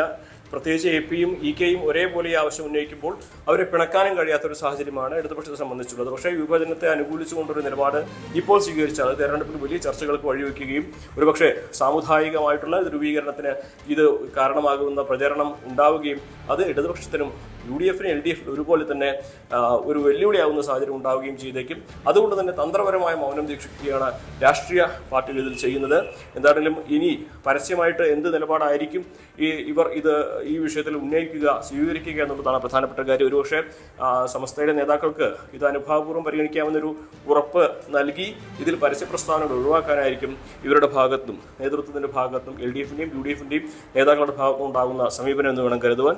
അതോടൊപ്പം തന്നെ ഏറ്റവും പ്രധാനമായിട്ട് മറ്റൊരു വിഷയം കൂടി വന്നിരിക്കുന്നത് ഇതിൽ ജില്ലാ വിഭജനം വർഗീയമായി കാണേണ്ട എന്നൊരു വിശദീകരണവും സമസ്തയുടെ ഭാഗത്തു നിന്നും ഏറ്റവും അവസാനമായിട്ടുണ്ടായിട്ടുണ്ട്. സത്താർ പന്തലൂർ അദ്ദേഹം സമസ്തയുടെ പ്രധാനപ്പെട്ട നേതാവാണ്. അദ്ദേഹമാണ് ജില്ല വിഭജിക്കണമെന്നല്ല പുനഃക്രമീകരണം നടത്തണമെന്നൊരു ആവശ്യമാണ്. ഇത് സംബന്ധിച്ച് സർക്കാർ ശാസ്ത്രീയ പഠനം നടത്തണമെന്നൊരു ആവശ്യമാണ് സമസ്ത ഉന്നയിച്ചിരിക്കുന്നത് എന്നൊരു വിശദീകരണവും അവരുടെ ഭാഗത്തുനിന്നായിട്ട് വന്നിട്ടുണ്ട്. എന്നാണെങ്കിലും തെരഞ്ഞെടുപ്പ് തൊട്ടടുത്ത് നിൽക്കെ ഉണ്ടായിരിക്കുന്ന പ്രത്യേകിച്ച് സമസ്തയുടെ ഈ രണ്ട് വിഭാഗങ്ങളിൽ നിന്നും ഉണ്ടായിരിക്കുന്ന ഈ ഒരു ആവശ്യം എങ്ങനെയായിരിക്കും തെരഞ്ഞെടുപ്പിൽ പ്രതിഫലിക്കുക, LDF-ഉം UDF-ഉം ഇതിനോട് എങ്ങനെ പ്രതികരിക്കും എന്നുള്ളതും ഇനിയുള്ള ദിവസങ്ങളിൽ കണ്ടറിയേണ്ട പ്രധാനപ്പെട്ട ഒരു കാര്യമാണ്. മലപ്പുറത്ത് നിന്നും CV അനുമോദ്, ന്യൂസ് 18. സമസ്ത 100ാം വാർഷിക സമ്മേളനത്തിൽ ഇന്ന് മുഖ്യമന്ത്രിയും പ്രതിപക്ഷ നേതാവും വേദി പങ്കിടും. വൈകിട്ട് നടക്കുന്ന സമാപന സമ്മേളനത്തിലാണ് ഇരുവരും പങ്കെടുക്കുക. ജമാഅത്തെ ഇസ്ലാമി പിന്തുണ, മലപ്പുറം ജില്ലാ പുനഃക്രമീകരണം അടക്കമുള്ള വിഷയങ്ങളിൽ ഇരു നേതാക്കളും എന്തു പറയുമെന്നത് നിർണായകമാണ്. കാന്തപുരത്തിന്റെ കേരള യാത്രയിൽ മുഖ്യമന്ത്രിക്ക് അതേ വേദിയിൽ പ്രതിപക്ഷ നേതാവ് മറുപടി പറഞ്ഞത് വലിയ ചർച്ചയായിരുന്നു. 4 ദിനരാത്രങ്ങളായി കുണിയിൽ നടക്കുന്ന സമസ്തയുടെ 100ാം വാർഷികാഘോഷത്തിനാണ് ഇന്ന് പരിസമാപ്തിയാകുന്നത്. ഏതായാലും മുഖ്യമന്ത്രി പിണറായി വിജയനും അതുപോലെ തന്നെ പ്രതിപക്ഷ നേതാവ് VD സതീശനും ഒരേ വേദിയിലെത്തുന്നു ഈ സമാപന സമ്മേളനത്തിൽ എന്നതാണ് ഏറ്റവും പ്രധാനം. കഴിഞ്ഞ ദിവസം 20ഓളം പ്രമേയമാണ് സമസ്ത സമ്മേളനത്തിൽ പാസാക്കിയത്. ഇതിൽ ഏറ്റവും പ്രധാനപ്പെട്ട 2 പ്രമേയങ്ങൾ, ഒന്ന് ജമാഅത്തെ ഇസ്ലാമിയുമായി ബന്ധപ്പെട്ടതാണ്, മറ്റൊന്ന് മലപ്പുറം ജില്ല വിഭജിക്കണമെന്ന ഒരാവശ്യമാണ്. ഏതായാലും ഈ 2 വിഷയത്തിലും മുഖ്യമന്ത്രിയും അതുപോലെ തന്നെ VD സതീശനും എന്ത് പ്രതികരിക്കും എന്നതാണ്. അതല്ലെങ്കിൽ ഇത് സംബന്ധിച്ച് പരാമർശം ഈ വേദിയിൽ സമാപന സമ്മേളനത്തിൽ വേദിയിൽ ഉണ്ടാകുമോ, അതാണ് ഏറ്റവും പ്രധാനം. PK കുഞ്ഞാലിക്കുട്ടി കൂടി ഈ പരിപാടിയിൽ ഈ വേദിയിലുണ്ട് എന്നതും മറ്റൊരു പ്രധാനപ്പെട്ട സംഭവമാണ്. ഏതായാലും മലപ്പുറം ജില്ല വിഭജിക്കണം എന്നൊരാവശ്യമാണ് സമസ്ത 100ാം വാർഷിക സമ്മേളനം ആവശ്യപ്പെട്ടത്. ഏറ്റവും പ്രധാനമായി മറ്റൊരു കാര്യം, ജമാഅത്തെ ഇസ്ലാമിയെ പൂർണ്ണമായും എതിർക്കുന്നു എന്നതാണ്. കഴിഞ്ഞ ദിവസം VD സതീശൻ കാസർഗോഡ് നിന്നുള്ള പൊതുയുഗ യാത്രയിൽ തന്നെയാണ് ജമാഅത്തെ ഇസ്ലാമിയെ പിന്തുണച്ചുകൊണ്ട് അതല്ലെങ്കിൽ അവരുടെ വോട്ടുകൾ തങ്ങൾക്ക് വേണം എന്ന ഒരു കാര്യം തുറന്നു പറഞ്ഞത്. പക്ഷേ അതേസമയം തന്നെ ഈ സമസ്ത സമ്മേളനത്തിൽ ജമാഅത്തെ ഇസ്ലാമിനെ പൂർണ്ണമായും തള്ളിക്കൊണ്ടാണ് പ്രമേയം പാസാക്കിയത്. ഏതായാലും മുഖ്യമന്ത്രി പിണറായി വിജയൻ ഇത് സംബന്ധിച്ച് നേരത്തെ തന്നെ MP ഗോവിന്ദൻ ഉൾപ്പെടെ ഈ കാര്യത്തിൽ നിലപാട് വ്യക്തമാക്കിയിരുന്നു. ജമാഅത്തെ ഇസ്ലാമിയെ പൂർണ്ണമായും തള്ളിക്കൊണ്ട് തന്നെ രംഗത്ത് വരുന്ന സാഹചര്യമുണ്ടായിരുന്നു. ഇനി മുഖ്യമന്ത്രി ഇത് സംബന്ധിച്ച് ജമാഅത്തെ ഇസ്ലാമിയെ വിമർശിച്ചുകൊണ്ട് അതല്ലെങ്കിൽ അവരുടെ വോട്ട് വേണ്ട എന്ന തരത്തിലുള്ള രാഷ്ട്രീയ പ്രസംഗം ഇവിടെ ഉണ്ടാകുമോ എന്നതാണ് ഏറ്റവും പ്രധാനം. എന്തായാലും VD സതീശൻ തന്റെ നിലപാട് അത് വീണ്ടും ആവർത്തിക്കുമോ, ഏതായാലും അത്തരം കാര്യങ്ങൾ പരാമർശിക്കാൻ സാധ്യതയില്ല എന്നാണ് മനസ്സിലാക്കാൻ സാധിക്കുന്നത്. അപ്പോഴും ഈ ഒരു വിഷയം അധ്യക്ഷ പ്രസംഗത്തിലോ അതല്ലെങ്കിൽ സ്വാഗത പ്രസംഗത്തിലോ ഉന്നയിച്ചാൽ ഒരുപക്ഷെ ഇതിൽ മറുപടി പറയേണ്ടി വരും. അതാണ് രാഷ്ട്രീയ കേരളം ഇന്ന് ഏറ്റവും പ്രധാനമായും ഉറ്റുനോക്കുന്നത്. വൈകിട്ട് 4 മണിക്കാണ് സമാപന സമ്മേളനം. 10 ലക്ഷത്തോളം ആളുകൾ ഈ ഒരു പരിപാടിയിൽ സമാപന സമ്മേളനത്തിൽ പങ്കെടുക്കുമെന്നാണ് സംഘാടകരുടെ പ്രതീക്ഷ. വലിയ തോതിലുള്ള ഗതാഗത നിയന്ത്രണമൊക്കെ ഈ കുണിയയിൽ ഏർപ്പെടുത്തിയിട്ടുണ്ട്. ദേശീയ പാതയോരത്ത് കുണിയയിലാണ് പ്രത്യേക സജ്ജമാക്കിയ സ്ഥലത്ത് കഴിഞ്ഞ 5 ദിവസമായി സമസ്തയുടെ 100ാം വാർഷികാഘോഷ പരിപാടി നടന്നുകൊണ്ടിരുന്നത്. ദേശീയ തലത്തിലും അതുപോലെ തന്നെ വിദേശത്തു നിന്നുള്ള പ്രതിനിധികൾ ഉൾപ്പെടെ ഈ സമ്മേളനത്തിൽ പങ്കെടുക്കുന്ന സാഹചര്യം ഉണ്ടായിരുന്നു. 30,000 സ്ഥിരം പ്രതിനിധികൾ ഈ സമ്മേളനത്തിൽ പങ്കെടുത്തു. ഇന്ന് 10 ലക്ഷത്തോളം ആളുകൾ പങ്കെടുക്കുന്ന വലിയ റാലിയോടുകൂടി പൊതുസമ്മേളനത്തോടുകൂടിയാണ് സമസ്തയുടെ 100ാം വാർഷികാഘോഷ പരിപാടിക്ക് പരിസമാപ്തിയാകുന്നത്. KB Baiju, news 18, Kasaragod. UDF അധികാരത്തിൽ വന്നാൽ കേരളത്തിൽ ശരിയത്ത് നിയമമാകും നടപ്പാക്കാൻ പോകുന്നതെന്ന് BJP നേതാവ് കെ സുരേന്ദ്രൻ. ജമാഅത്തെ ഇസ്ലാമിയെ മുന്നിൽ നിർത്തിയാണ് UDF മത്സരിക്കുന്നതെന്നും വിമർശനം. സമസ്ത തള്ളിപ്പറഞ്ഞിട്ടും VD സതീശനും കോൺഗ്രസും അവരെ ചേർത്ത് പിടിക്കുന്നു. മുസ്ലിം ലീഗിനെയും ജമാഅത്തെ ഇസ്ലാമിയെയും വിഴുങ്ങി അധികാരത്തിൽ വന്നാൽ ജമാഅത്തിനാകും ഉപമുഖ്യമന്ത്രി സ്ഥാനമെന്നും സുരേന്ദ്രൻ പറഞ്ഞു. ജമാഅത്തെ ഇസ്ലാമി പോലുള്ള ഭീകരവാദ സംഘടനകളെ വെള്ളപൂശുന്ന പച്ചയായ വർഗീയ നിലപാടാണ് കോൺഗ്രസ് ഉയർത്തിപ്പിടിക്കുന്നത്. കഴിഞ്ഞ 10 വർഷത്തെ പിണറായി വിജയൻ സർക്കാരിന്റെ അപകടത്തിൽ നിന്നും മോചനം ആഗ്രഹിക്കുന്ന കേരളത്തിലെ ജനങ്ങൾക്ക് UDF സംഭാവന ചെയ്യാൻ പോകുന്നത് അതിനേക്കാൾ ഭീകരമായിട്ടുള്ള ദുരന്തമായിരിക്കും. അവർ കൂട്ടുപിടിച്ചിരിക്കുന്നത് ഈ രാജ്യത്തെ തന്നെ തകർക്കാൻ ശ്രമിക്കുന്ന ഭീകരവാദ വർഗീയ സംഘടനകളാണ്. കോൺഗ്രസിന്റെ നേതൃത്വത്തിലുള്ള കേന്ദ്ര സർക്കാർ പലപ്പോഴായി നിരോധിക്കപ്പെട്ടിട്ടുള്ള ജമാഅത്തെ ഇസ്ലാമി, ആ ജമാഅത്തെ ഇസ്ലാമിയെ മുന്നിൽ നിർത്തിക്കൊണ്ടാണ് UDF ഇവിടെ പ്രചാരണം നടത്തുന്നത്. ഈ പ്രാവശ്യം UDF വന്നാൽ ഉപമുഖ്യമന്ത്രി സ്ഥാനം അവർ ആവശ്യപ്പെടുന്നുള്ള കാര്യത്തിൽ ആർക്കും സംശയമില്ല. കേരളത്തിൽ ഒരു പൗരനും അതിനെക്കുറിച്ച് സംശയമില്ല. അധികാരത്തിന്റെ താക്കോൽ സ്ഥാനങ്ങളെല്ലാം ജമാഅത്തെ ഇസ്ലാമിയുടെ കയ്യിലായിരിക്കും. കോൺഗ്രസ് അധികാരത്തിൽ വരാൻ വേണ്ടി ഏത് നീചമായ പ്രവൃത്തിയിലും ഏർപ്പെട്ടിരിക്കുന്നവരാണ്. BJPയെയും CPMനെയും ഒരേ സമയം പുകഴ്ത്തി SNDP യോഗം ജനറൽ സെക്രട്ടറി വെള്ളാപ്പള്ളി നടേശൻ. വരുന്ന നിയമസഭാ തെരഞ്ഞെടുപ്പിൽ BJP വലിയ മുന്നേറ്റം നടത്തും, വോട്ടിംഗ് ശതമാനവും കൂടും. രാജു ചന്ദ്രശേഖർ BJP സംസ്ഥാന അധ്യക്ഷനായ ശേഷം വലിയ മാറ്റമുണ്ടായി. സംസ്ഥാന സർക്കാർ പ്രവർത്തനങ്ങളിൽ തൃപ്തനാണെന്നും പിണറായി സർക്കാർ മൂന്നാമതും അധികാരത്തിൽ വരുമെന്നും വെള്ളാപ്പള്ളി ആവർത്തിച്ചു. വോട്ടിംഗ് പെർസെന്റേജ് കൂടുതൽ പ്രത്യേകിച്ച് രാജീവ് ചന്ദ്രശേഖർ BJPയുടെ നേതൃത്വത്തിൽ വന്നതിൽ പിന്നീട് വലിയൊരു മാറ്റം ഇന്ന് കേരളത്തിൽ ഉണ്ടാക്കാൻ അദ്ദേഹം സാധിച്ചു. അതുകൊണ്ട് തന്നെ BJPക്ക് കേരളത്തിൽ 10-30 സീറ്റ് കിട്ടും എന്നവർ അവകാശപ്പെടുന്നതിൽ ശ്രമിക്കുമെന്നുള്ളത് അവരുടെ ആഗ്രഹമായിരിക്കും. സീറ്റ് കിട്ടുമോ ഇല്ല എന്നുള്ളതിനെ പറ്റി ഞാനൊന്നും പറയുന്നില്ല. ഏതായാലും കഴിഞ്ഞ പ്രാവശ്യത്തെക്കാളും അവർക്ക് വോട്ടിംഗ് ഷെയർ ഇത്തവണ കൂട്ടാനും സാധിക്കുന്നുള്ള കാര്യത്തിൽ യാതൊരു സംശയമില്ല. നിയമസഭാ തെരഞ്ഞെടുപ്പിൽ ഇടതുപക്ഷത്തിന് മുഖ്യമന്ത്രി സ്ഥാനാർത്ഥി ഉണ്ടാകില്ലെന്ന് KK ശൈലജ. മുഖ്യമന്ത്രി സ്ഥാനാർത്ഥിയെ നിശ്ചയിച്ച് തെരഞ്ഞെടുപ്പിനെ നേരിടുന്ന പതിവ് CPMനില്ലെന്നും ശൈലജ പറഞ്ഞു.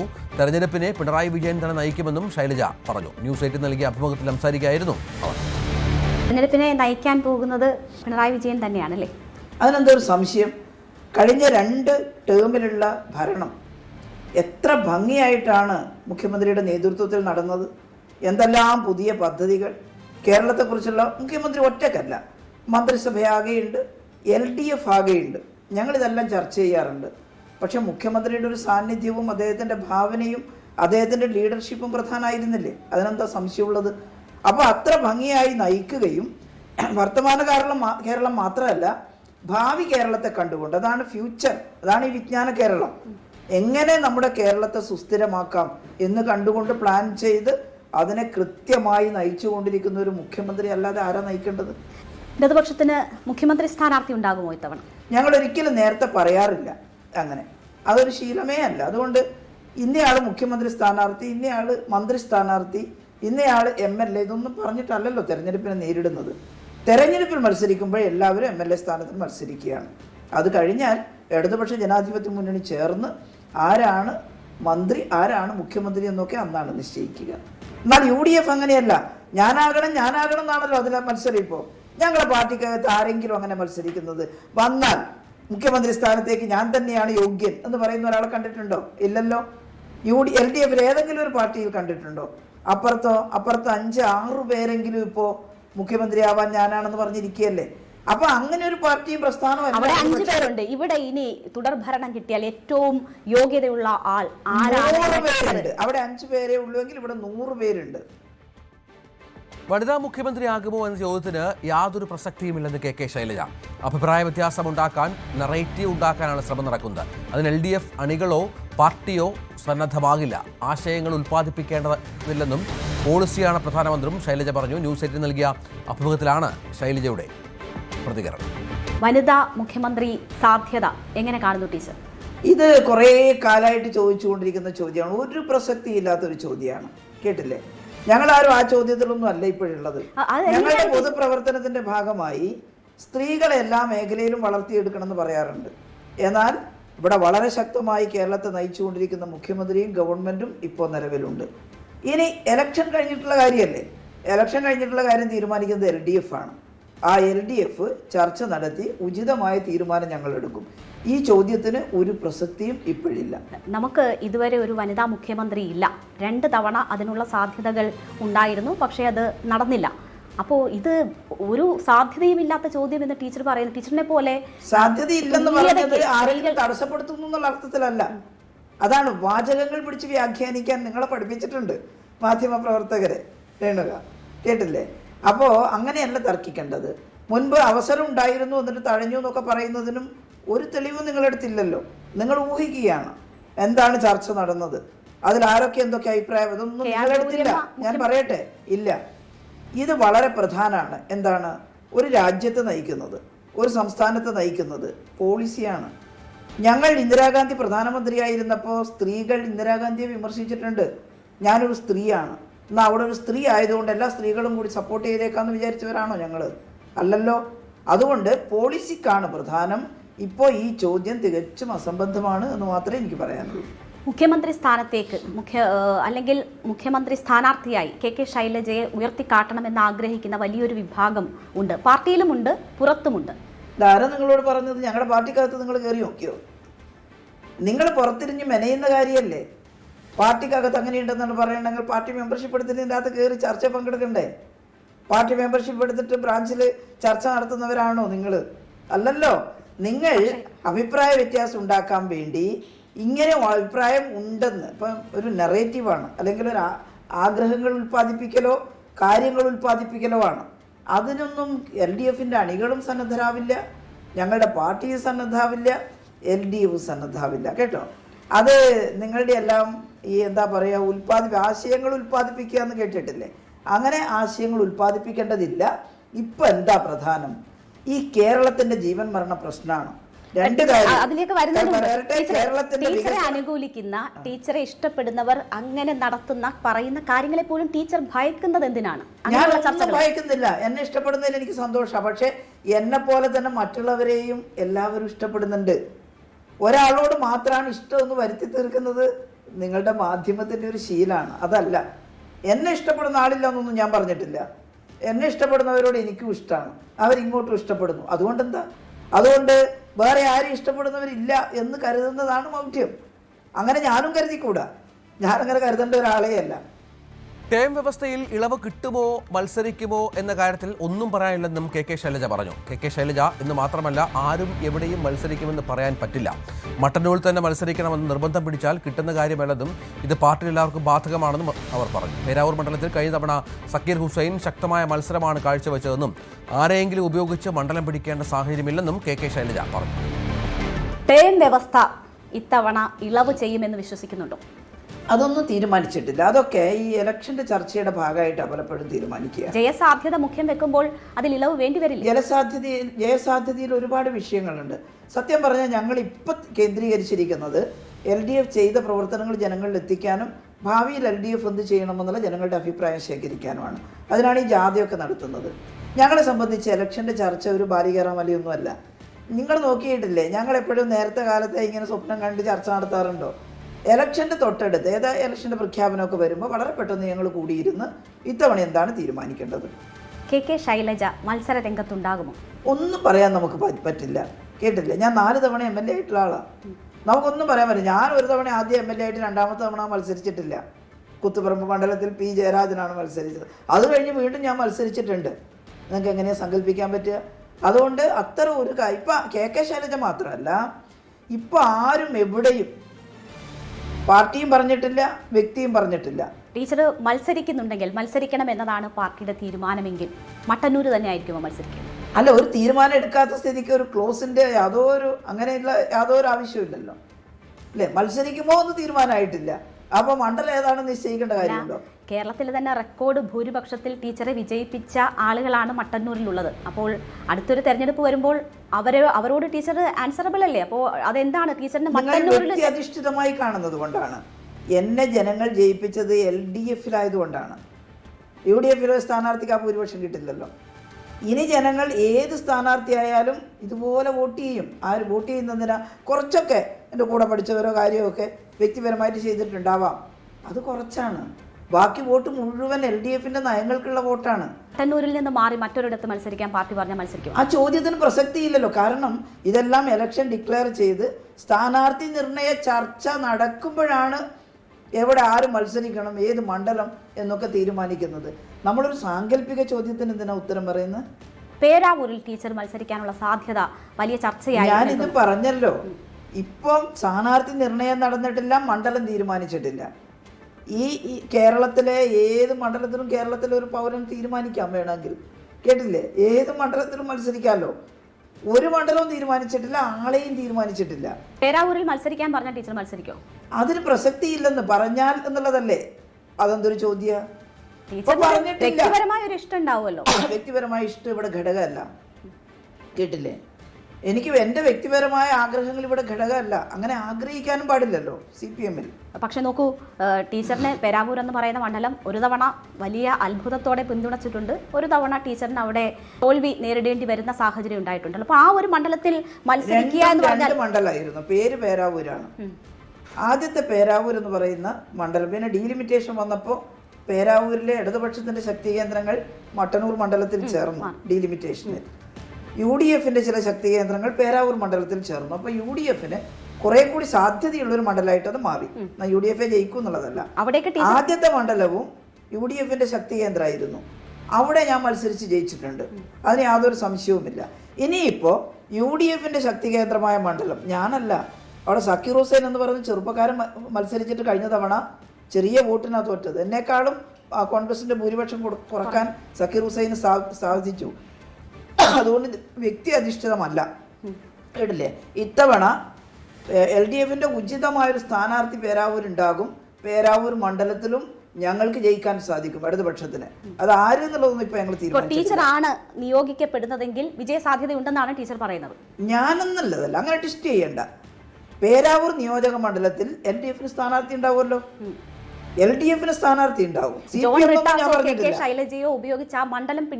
അങ്ങനെ ഉപയോഗിച്ച് പിടിക്കേണ്ട കാര്യമൊന്നുമില്ല. കാരണം LDF-ന്റെ ആശയഗതികൾ എല്ലാ മണ്ഡലത്തിലും ഒരുപോലെ ജനങ്ങളോട് ഞങ്ങൾ പറയുന്ന, കേട്ടില്ലേ? ഞങ്ങൾ ഇതാണ് നടപ്പിലാക്കുക വന്നാൽ. LDF ജയിച്ചപ്പോഴാണ് പേരാവൂർ മണ്ഡലത്തിൽ ഏറ്റവും നല്ല വികസനം ഉണ്ടായത്. അതിപ്പോഴും ജനങ്ങൾ പറയുന്നുണ്ട്. ടീച്ചറിന് വ്യക്തിപരമായി മട്ടന്നൂരിലാണ് ഇനിയും കിട്ടിയാൽ മത്സരിക്കാൻ ഇഷ്ടം. ഞാനങ്ങനെ പറഞ്ഞു. അല്ല, അങ്ങനെ വിചാരിക്കാം. ഞാനങ്ങനെ പറഞ്ഞു. അങ്ങനെ വിചാരിക്കരുത്. കാരണം എന്നെ കുറിച്ച് അങ്ങനെ വിചാരിക്കാൻ നിങ്ങളാരാ? എന്നെ കുറിച്ച് എന്തും വിചാരിക്കാമെന്നാണോ? ഞാൻ അങ്ങനെ പറഞ്ഞിട്ടില്ലല്ലോ കുട്ടി. അപ്പോൾ ഈ 140 മണ്ഡലങ്ങളിൽ എവിടെയാണെങ്കിലും ടീച്ചർ CPM-ന് വേണ്ടി മത്സരിക്കാൻ തയ്യാറാണ്. 140 മണ്ഡലങ്ങളിൽ എവിടെയും എന്നെ തീരുമാനിച്ചിട്ടില്ല പാർട്ടി, ഇടതുപക്ഷവും തീരുമാനിച്ചിട്ടില്ല. തീരുമാനിക്കാത്ത ഒരു കാര്യത്തിന് എന്നോട് ചോദിച്ചാൽ ഞാൻ എന്താ ഉത്തരം പറയാ? എനിക്കറിയേണ്ടത് ടീച്ചർ മത്സരരംഗത്തുണ്ടാകുമോ ഇല്ലയോ എന്നുള്ളതാണ്. അതെങ്ങനെയാണ്? എന്റെ ഇഷ്ടത്തിന് ഞാനിവിടെ മത്സരിക്കുന്നു എന്ന് പറയുന്ന ഒരു പാർട്ടിയല്ല CPIM. ചുരുക്കി പറഞ്ഞാൽ തീരുമാനിച്ചിട്ടില്ല, കേട്ടില്ലേ? പിന്നെ സങ്കല്പത്തിൽ നാളെ തീരുമാനിക്കുമോ, ടീച്ചർ മത്സരിക്കുമോ എന്ന് ചോദിച്ചാൽ ഞാൻ ഉത്തരം പറയാൻ ആളല്ല, കേട്ടില്ലേ? ഇടതുപക്ഷ ജനാധിപത്യ മുന്നണിക്ക് പോലും ഇപ്പൊ പറയാൻ പറ്റില്ല. എന്തുകൊണ്ടാ? ഇടതുപക്ഷ ജനാധിപത്യ മുന്നണി ഇരുന്ന് ചർച്ച ചെയ്ത് തീരുമാനിച്ചാലേ തീരുമാനം ഉണ്ടാവൂ. നിങ്ങൾ ആരെങ്കിലും വിചാരിക്കുന്നതൊന്നും അല്ല തീരുമാനമായിട്ട് വരിക.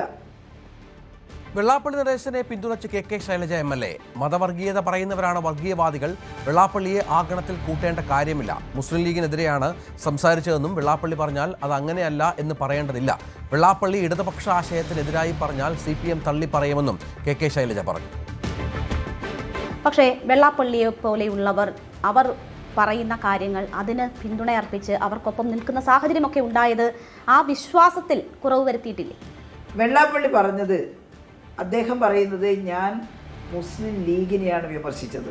അങ്ങനെയാണോ യഥാർത്ഥത്തിൽ പറഞ്ഞത്? അദ്ദേഹം പറഞ്ഞത്, ഞാൻ ആ വാചകമൊന്നും എടുക്കുന്നില്ല. ഞങ്ങൾ എന്താ കാണുന്നത്, കേരളത്തിലെ മുസ്ലിങ്ങളെ ആകെ ആര് കുറ്റപ്പെടുത്തിയാലും ആ കുറ്റപ്പെടുത്തുന്നവരെ ഞങ്ങൾ എതിർക്കും. കാരണം കേരളത്തിലെ മുസ്ലിങ്ങൾ കേരളത്തിലെ നല്ല ബോധമുള്ള പൗരന്മാരാണ്. എന്നാൽ മുസ്ലിം ലീഗിനകത്ത് UDF-ഉമായും BJP-യുമായും ഒക്കെ ചങ്ങാത്ത സ്ഥാപിച്ച് എങ്ങനെയെങ്കിലും ഭരണാധികാരത്തിലേക്ക് എത്തുക എന്ന് ചിന്തിക്കുന്ന ചിലരുണ്ട്. അത് ആത്യന്തികമായി ആ സമുദായത്തിന് മാത്രമല്ല കേരളത്തിനും ദോഷം ചെയ്യും. വെള്ളാപ്പള്ളി പറഞ്ഞപ്പോൾ അതിനെ അനുകൂലിക്കാനൊന്നും ഞങ്ങൾ പോയില്ല. എവിടെയാണ് വെള്ളാപ്പള്ളി ഞങ്ങൾ ന്യായീകരിച്ചത്? വെള്ളാപ്പള്ളിയെ കാറിൽ കയറ്റിയതിൻ്റെ അർത്ഥം വെള്ളാപ്പള്ളി പറയുന്നതിനെ എല്ലാം ന്യായീകരിക്കുക എന്നുള്ളതല്ല. എന്നാൽ വെള്ളാപ്പള്ളി ഒരു സാമുദായിക സംഘടനയുടെ ആളായിട്ടാണ് പറയുന്നത്. അപ്പോൾ അത് വർഗീയവാദപരമാണെന്ന് പറയാൻ നമുക്കിപ്പോൾ പറ്റില്ല. അതുകൊണ്ട് ഓരോ സംഘടനയെയും ഞങ്ങൾ വിലയിരുത്തുന്ന രീതിയുണ്ട്. അതനുസരിച്ച് തന്നെയായിരിക്കും. മതവർഗീയത പ്രചരിപ്പിക്കുന്നവരെയാണ് വർഗീയവാദികളെന്ന് പറയുക. ആ ഗണത്തിൽ വെള്ളാപ്പള്ളിയെ കൂട്ടേണ്ട കാര്യമില്ല. എന്നാൽ വെള്ളാപ്പള്ളി ഏതൊക്കെ ഒരു സമുദായത്തിനെതിരായിട്ട് പറഞ്ഞാൽ ന്യായീകരിക്കുകയില്ല. വെള്ളാപ്പള്ളി വർഗീയത പറയുന്നില്ല എന്നൊരു സ്റ്റേറ്റ്മെന്റ് ഉണ്ടോ? നിങ്ങളുടെ ഈ കേവലമായിട്ടുള്ള yes or no ക്വസ്റ്റ്യനാണ് പ്രശ്നം. കേട്ടില്ലേ? ഒരു വെള്ളാപ്പള്ളിയെ പിടിച്ചിട്ട് ആ വെള്ളാപ്പള്ളിയെ അനുകൂലിക്കുന്നോ പ്രതികൂലിക്കുന്നോ ചോദിച്ചാൽ എന്താ ഉത്തരം പറയുന്നത്? നിങ്ങൾ പറയണം yes or no പറയണം. അങ്ങനെ പറയാൻ പറ്റുമോ? വെള്ളാപ്പള്ളി പറഞ്ഞ നല്ല എല്ലാ കാര്യത്തെയും അംഗീകരിക്കും. വെള്ളാപ്പള്ളി ഏതെങ്കിലും ഒരു കാര്യം ഇടതുപക്ഷത്തിന്റെ ആശയത്തിനെതിരായിട്ട് പറഞ്ഞാൽ അതിനെ എതിർക്കും. ഇത് പറയാനൊരു അവസരം തരണ്ടേ? അതിന് പകരം ഇന്ന കാര്യം yes or no എന്ന് പറയാൻ പറ്റുമോ? ഇതാണ് മലപ്പുറത്തെ കുറിച്ച് പറഞ്ഞത് കേട്ടതാണല്ലോ ടീച്ചർ. പിന്നീട് അദ്ദേഹം പറഞ്ഞുകൊണ്ടിരിക്കുന്ന കാര്യങ്ങളും കേൾക്കുകയാണല്ലോ. അത് വർഗീയതയല്ലേ? ഏതാ? മലപ്പുറത്തെ കുറിച്ച് അദ്ദേഹം പറഞ്ഞതല്ലേ മലപ്പുറത്ത് മറ്റാർക്കും ജീവിക്കാൻ പറ്റാത്ത സാഹചര്യം ഉണ്ടെന്ന്? അദ്ദേഹം തിരുത്തി പറഞ്ഞല്ലോ. ലീഗുകാരെ കുറിച്ചാണ് ഞാൻ അങ്ങനെ പറഞ്ഞതെന്ന്. ലീഗുകാരെ കുറിച്ച് പറഞ്ഞാൽ മലപ്പുറത്തെ മുഴുവൻ മുസ്ലിമിനെ കുറിച്ചും പറഞ്ഞു എന്നാ? അതങ്ങനെ പറയല്. മലപ്പുറം ജില്ലയെ കുറിച്ച് പറഞ്ഞാൽ മുസ്ലിം സമുദായത്തെ കുറിച്ച് പറഞ്ഞു എന്നാ? ആ ജില്ലയിൽ മുസ്ലിം സമുദായം മാത്രമല്ലല്ലോ ഉള്ളത്. എനിക്ക് വെള്ളാപ്പള്ളിയെ ന്യായീകരിക്കേണ്ട കാര്യമൊന്നുമില്ല. പക്ഷേ പറഞ്ഞ വാചകത്തെ മാധ്യമങ്ങൾ ഇങ്ങനെ വക്രീകരിച്ച് ഒരു സമുദായത്തിനെതിരാണെന്ന് വരുത്തി തീർക്കുന്നത് സ്വദേശത്തോടു കൂടിയാണ്. വെള്ളാപ്പള്ളി തന്നെ തിരുത്തി പറഞ്ഞു. വെള്ളാപ്പള്ളി പറഞ്ഞത് വെള്ളാപ്പള്ളി തന്നെ തിരുത്തി പറഞ്ഞാൽ അതെങ്കിലും മനസ്സിലാക്കണ്ടേ? അദ്ദേഹം പറഞ്ഞു, ഞാൻ ഒരു മതത്തെക്കുറിച്ചും മതത്തിലുള്ളവരെ കുറിച്ചല്ല പറഞ്ഞത്. ഞാൻ മുസ്ലിം ലീഗിനെ വിമർശിച്ചിട്ടുണ്ട്. ലീഗിൻ്റെ പോക്ക് ശരിയല്ല. ലീഗ് മുസ്ലിം ജനവിഭാഗത്തെ വഞ്ചിക്കുകയാണ്. കാരണം മുസ്ലിം ജനവിഭാഗം ആഗ്രഹിക്കാത്ത വർഗീയതയുമായി അതിനെ കൂട്ടിക്കെട്ടാൻ ശ്രമിക്കുകയാണ്. അതിൽ മുസ്ലിം സമുദായത്തിനകത്ത് ഒരുപാട് ആളുകൾക്ക് എതിർപ്പുണ്ട് വർഗീയതയുമായിട്ട് ബന്ധപ്പെടുന്നത്. ആ മതവിഭാഗത്തിൽ അഭ്യസ്തവിദ്യരായ നന്നായിട്ട് ചിന്തിക്കാൻ കഴിയുന്ന 10,000-കണക്കിന് ലക്ഷക്കണക്കിന് മനുഷ്യരാണുള്ളത്. അവരെല്ലാവരും ലീഗ് പറയുന്നത് അവതേപടി വിഴുങ്ങുന്നവരല്ല. ലീഗ് വർഗീയതയുമായി സഹകരിച്ചാൽ നിങ്ങൾ വെച്ചിട്ട് പോ, ഞങ്ങൾ വർഗീയതയുമായി സഹകരിക്കാനില്ല എന്ന് പറയുന്ന മുസ്ലിങ്ങളാണ് കേരളത്തിലുള്ളത്. അപ്പോൾ വെള്ളാപ്പള്ളി പറഞ്ഞു, ഞാൻ ലീഗിനെയാണ് വിമർശിച്ചത്. അങ്ങനെ അദ്ദേഹം പറയുന്നുണ്ടെങ്കിൽ അത് ലീഗിനെയാണ് വിമർശിച്ചത്. ഞങ്ങൾ പിന്നെ പറയണം ലീഗിനെ അല്ല എന്ന് പറയാൻ ഞങ്ങളാരാണ്? അപ്പോൾ അത്രേ പറഞ്ഞിട്ടുള്ളൂ. അതുകൊണ്ട് ഒരു കാര്യം ഉറപ്പിച്ചോ, വെള്ളാപ്പള്ളിയല്ല ആരായാലും ശരിയായ കാര്യം പറഞ്ഞാൽ CPM അംഗീകരിക്കും, ശരിയല്ലാത്ത കാര്യം പറഞ്ഞാൽ CPM തള്ളിപ്പറയും. വെള്ളാപ്പള്ളി വിഷയത്തിൽ അപ്പോൾ പാർട്ടിക്ക് ഒരു വീഴ്ചയും സംഭവിച്ചിട്ടില്ല. എന്തിനാ പാർട്ടിക്ക് വീഴ്ച സംഭവിക്കുന്നത്? വെള്ളാപ്പള്ളി ഞങ്ങളുടെ സഖ്യകക്ഷിയല്ല അല്ലേ? ഇടതുപക്ഷ ജനാധിപത്യ മുന്നണിയിൽ അദ്ദേഹം ഇല്ലല്ലോ. അദ്ദേഹം ഒരു സാമുദായിക സംഘടനയുടെ നേതാവാണ്. അദ്ദേഹം പറയുന്ന നല്ല കാര്യങ്ങൾ അംഗീകരിക്കും. അദ്ദേഹം നല്ല കാര്യങ്ങൾ ചെയ്യുമ്പോൾ അതിൻ്റെ കൂടെ നിൽക്കും. അത്രയല്ലേ ഉള്ളൂ. അതുകൊണ്ട് എന്തിനാ ഞങ്ങൾ വെള്ളാപ്പള്ളി ദിവസവും പറയുന്നത് നോക്കി അതിനെ അനുകൂലിക്കുകയോ പ്രതികൂലിക്കുകയോ ചെയ്യലല്ലോ ഞങ്ങളുടെ ജോലി. പറഞ്ഞിട്ടുള്ള കാര്യം അദ്ദേഹം വ്യക്തമാക്കി. ആ വ്യക്തമാക്കിയതിൻ്റെ കൂടെ ഞങ്ങൾ നിൽക്കുന്നു. ഇനി അതല്ല, അദ്ദേഹം പറയുന്നു ഞാൻ മുസ്ലിങ്ങളെ തന്നെയാണ് പറഞ്ഞത്. അപ്പം ഞങ്ങൾ പറയും വെള്ളാപ്പള്ളി പറഞ്ഞത് ശരിയല്ല എന്ന്. ഇവിടെ ശരിയല്ല എന്ന് പറയാൻ ഒരു അവസരമില്ല. കാരണം അദ്ദേഹം തന്നെ വ്യക്തമാക്കി ലീഗിനെയാണ് പറഞ്ഞതെന്ന്. പിന്നെന്തിനാ വെള്ളാപ്പള്ളി പറഞ്ഞത് yes or no പറയിപ്പിക്കുന്നത്? പക്ഷേ ഇതൊന്നും CPIക്ക് ബോധ്യപ്പെടുന്നില്ലല്ലോ ടീച്ചർ. CPIക്ക് ബോധ്യപ്പെടാതൊന്നുമില്ല. ആരാ പറഞ്ഞത്? ബിനോയ് വിശ്വമാണ് പറഞ്ഞത്. ഞാനാണ് വെള്ളാപ്പള്ളിയെ കാറി കേട്ടില്ല. ഓരോരുത്തരുടെയും വ്യക്തിപരമായ അഭിപ്രായമല്ലേ അത്. CPI എന്ന് പറയുന്ന പാർട്ടിയല്ലല്ലോ പറഞ്ഞത്. മാത്രമല്ല അദ്ദേഹം കയറ്റില്ലായിരിക്കാം. അതേസമയത്ത് നടന്നു പോകുന്ന ബിനോയ് വിശ്വം പറഞ്ഞതിന് എനിക്ക് എതിർപ്പൊന്നുമില്ല. അദ്ദേഹത്തിന് അങ്ങനെ തീരുമാനിക്കാനുള്ള എല്ലാ റൈറ്റും ഉണ്ട്.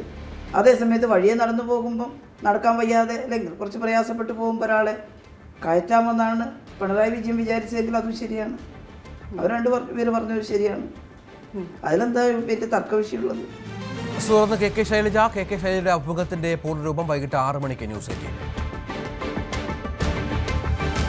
തുടർഭരണം അപകടമാണെന്നും മാറി മാറിയുള്ള ഭരണമാണ് നല്ലതെന്നും സാഹിത്യ അക്കാദമി അധ്യക്ഷൻ കവി K സച്ചിദാനന്ദൻ. അധികാരം കുത്തകയാകും തോറും അത് ദുരധികാരമായി മാറാൻ സാധ്യതയുണ്ട്. ബംഗാൾ ഇതിന്റെ ഉദാഹരണമാണ്. ഒരു മാധ്യമത്തിന് നൽകിയ അഭിമുഖത്തിലാണ് സച്ചിദാനന്ദന്റെ പരാമർശങ്ങൾ. പാർട്ടിയുടെ നിലനിൽപ്പിനും വളർച്ചയ്ക്കും തുടർച്ചയായ ഭരണം വരുന്നത് ഗുണം ചെയ്യില്ല. ജനാധിപത്യത്തിൽ മാറി മാറിയുള്ള ഭരണമാണ് നല്ലത്. മാറിയുള്ള ഭരണമാണ് ജാഗ്രത നൽകുന്നതെന്നും സച്ചിദാനന്ദൻ ചൂണ്ടിക്കാട്ടും. കേരള കോൺഗ്രസിൽ തറവാട് തർക്കം. പി ജോസഫ് നയിക്കുന്ന കേരള കോൺഗ്രസ് അദ്ദേഹത്തിൻ്റെതല്ലെന്ന ആരോപണവുമായി ജോസ് കെ മാണി. കേരള കോൺഗ്രസിന്റെ തറവാട് ഇപ്പോഴത്തെ ജോസഫ് ഗ്രൂപ്പാണെന്ന അബു ജോസഫിന്റെ അവകാശവാദം തള്ളിയാണ് പ്രതികരണം. ജോസഫ് ഗ്രൂപ്പിന് താല്പര്യമില്ലെങ്കിൽ LDF-ലേക്ക് ഉള്ള ക്ഷണം പിൻവലിക്കുന്നതായും ജോസ് കെ മാണി പ്രതികരിച്ചു. മുന്നണി മാറ്റ വിവാദങ്ങൾ, മുന്നണിയിലേക്കുള്ള LDF-ലേക്കുള്ള ജോസ് കെ മാണിയുടെ ക്ഷണം, ഇതെല്ലാം കേരള കോൺഗ്രസ് രാഷ്ട്രീയത്തിൽ വലിയ ചർച്ചയായിരുന്നതാണ്. അതിനൊക്കെ പിന്നാലെയാണ് കേരള കോൺഗ്രസിന്റെ തറവാട് ഏത് എന്ന തരത്തിലുള്ള ചർച്ചകളിലേക്ക് കാര്യങ്ങൾ പോകുന്നത്. പുതിയൊരു വിവാദത്തിന് തുടക്കമാകുന്നു. ഇന്നലെ തൊടുപുഴയിൽ അബു ജോസഫ് എടുത്ത നിലപാടാണ് പുതിയ തർക്കത്തിനൊരു തുടക്കം. അതായത് ജോസ് കെ മാണി നേരത്തെ നിലപാട് വ്യക്തമാക്കിയിരുന്നു, കേരള കോൺഗ്രസ് M ആണ് തറവാട്, UDF-ൽ പ്രശ്നമുണ്ടെങ്കിൽ ജോസഫ് വിഭാഗത്തിന് ഇവിടേക്ക് വരാം എന്ന്. അപ്പോഴാണ് അബു മറുപടി പറഞ്ഞത്, തറവാട് എന്നത് ജോസഫ് ഗ്രൂപ്പാണ്, ഫലത്തിൽ അതാണിപ്പോൾ ബ്രാക്കറ്റില്ലാത്ത കേരള കോൺഗ്രസ്. ഇക്കാര്യം ചൂണ്ടിക്കാണിച്ചുകൊണ്ടായിരുന്നു അബു നിലപാട് വ്യക്തമാക്കിയത്. ഇതിന് മറുപടിയായിട്ടാണ് ഇന്ന് ജോസ് കെ മാണി അതിനെ തിരിച്ചടിക്കുന്നത്.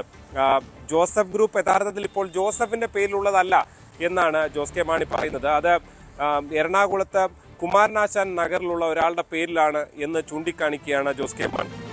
പറഞ്ഞതെന്നുവെച്ചാൽ ജോസഫ് ഗ്രൂപ്പ് ക്ഷണം അത് വേണ്ട എന്ന് പറഞ്ഞിട്ടുണ്ടെങ്കിൽ ഞാൻ വിഡ്രോ ചെയ്യും.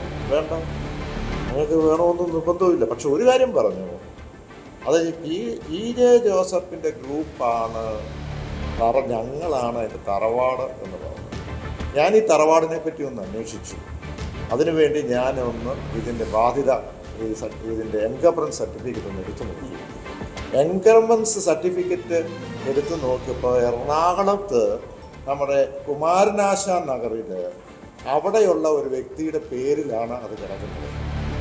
അദ്ദേഹം ഇടയ്ക്കൊക്കെ കറുത്ത ഉടുപ്പൊക്കെ ഇട്ട് വരാറുമുണ്ട്. അതായത് നമുക്കറിയാം, കേരള കോൺഗ്രസ് M-ലെ പിളർപ്പ്, അതിനെ തുടർന്ന് ജോസഫ് ഗ്രൂപ്പ് മാറുന്നു, അവർക്ക് ചിഹ്നം ഫലത്തിൽ 2 ലഭിക്കാതെ വരുന്നു. തുടർന്ന് ഒരു പാർട്ടിയുടെ പേര് ജോസഫ് എന്ന നിലയിൽ സ്വീകരിക്കാൻ പോലും കഴിയാത്ത നിലയുണ്ടാകുന്നു. ആ ഘട്ടത്തിലാണ് PC തോമസിനെ ഒപ്പം എത്തിച്ച് പാർട്ടി കേരള കോൺഗ്രസ്, ബ്രാക്കറ്റ് ഇല്ലാത്ത കേരള കോൺഗ്രസ് എന്ന നിലയിൽ അവർ മുന്നോട്ട് വന്നത്. ഫലത്തിൽ ജോസ് കെ മാണി ചൂണ്ടിക്കാണിക്കുന്നത് ജോസഫ് ഗ്രൂപ്പിന്റെ പേരിൽ, ജോസഫിന്റെ പേരിലല്ല ഇപ്പോൾ ആ പാർട്ടി ഉള്ളത്, പകരം PC തോമസിന്റെ പേരിലാണ് എന്ന് ഫലത്തിൽ ചൂണ്ടിക്കാണിക്കുകയാണ്. അതുകൊണ്ട് തന്നെ തറവാട് എന്നുള്ളത് ഫലത്തിൽ ജോസഫ് ഗ്രൂപ്പിൻ്റെതല്ല എന്ന് മറുപടി പറയുകയാണ്. സംശയം ഇനിയും ഉണ്ടെങ്കിൽ നാളെ വീണ്ടും മറുപടി പറയാമെന്ന് പറയുകയാണ്. മാത്രവുമല്ല, ഇപ്പുറത്തേക്ക് ഉള്ള ക്ഷണം, LDF-ലേക്കുള്ള ക്ഷണം വേണ്ട ജോസഫ് ഗ്രൂപ്പിന് എങ്കിൽ ക്ഷണം താൻ പിൻവലിക്കുകയാണ് എന്നും ജോസ് കെ മാണി പറഞ്ഞു വെക്കുന്നു. എന്തായാലും കേരള കോൺഗ്രസ് രാഷ്ട്രീയത്തിൽ ജോസ് കെ മാണിയുടെ ഈ ജാഥ മുന്നോട്ട് പോകുമ്പോൾ അതുമായി ചുറ്റിപ്പറ്റിയുള്ള രാഷ്ട്രീയ വിവാദങ്ങൾ മുന്നോട്ട് പോവുകയാണ്. വരും ദിവസങ്ങളിലും ഇത് തുടരാനാണ് സാധ്യത. പ്രത്യേകിച്ച് കോൺഗ്രസ് ജോസഫ് ഗ്രൂപ്പിന്റെ സീറ്റ് ഏറ്റെടുക്കുന്ന നീക്കങ്ങൾ ഇപ്പോഴും തുടരുന്ന സാഹചര്യത്തിൽ അത് ആയുധമാക്കാൻ തന്നെയാണ് ജോസ് കെ മാണിയുടെ ഒരു നീക്കം. അതിനെ പ്രതിരോധിക്കാനാണ് ജോസഫ് ഗ്രൂപ്പ് അപ്പുറത്ത് തങ്ങൾ ഇവിടെ ഹാപ്പിയാണ് എന്ന് പറഞ്ഞുകൊണ്ട് രംഗത്ത് വരികയും ചെയ്യുന്നത്. നിയമസഭാ തെരഞ്ഞെടുപ്പിൽ UDF-ൽ 2 സീറ്റുകൾ ആവശ്യപ്പെട്ട് JRP. മാനന്തവാടി, ബാലുശ്ശേരി സീറ്റുകളാണ് ആവശ്യപ്പെട്ടത്. നേതൃത്വത്തിന് രേഖാമൂലം ആവശ്യം അറിയിച്ചതായി CK ജാനു ന്യൂസ് 18 പറഞ്ഞു. അതേസമയം മുത്തങ്ങ സമരവുമായി ബന്ധപ്പെട്ട സംവിധാനങ്ങൾക്ക് മാപ്പില്ലെന്നും കോൺഗ്രസിനും CPM-നും BJP-ക്കും ഇതിൽ ഉത്തരവാദിത്തമുണ്ടെന്നും അവർ കൂട്ടിച്ചേർത്തു.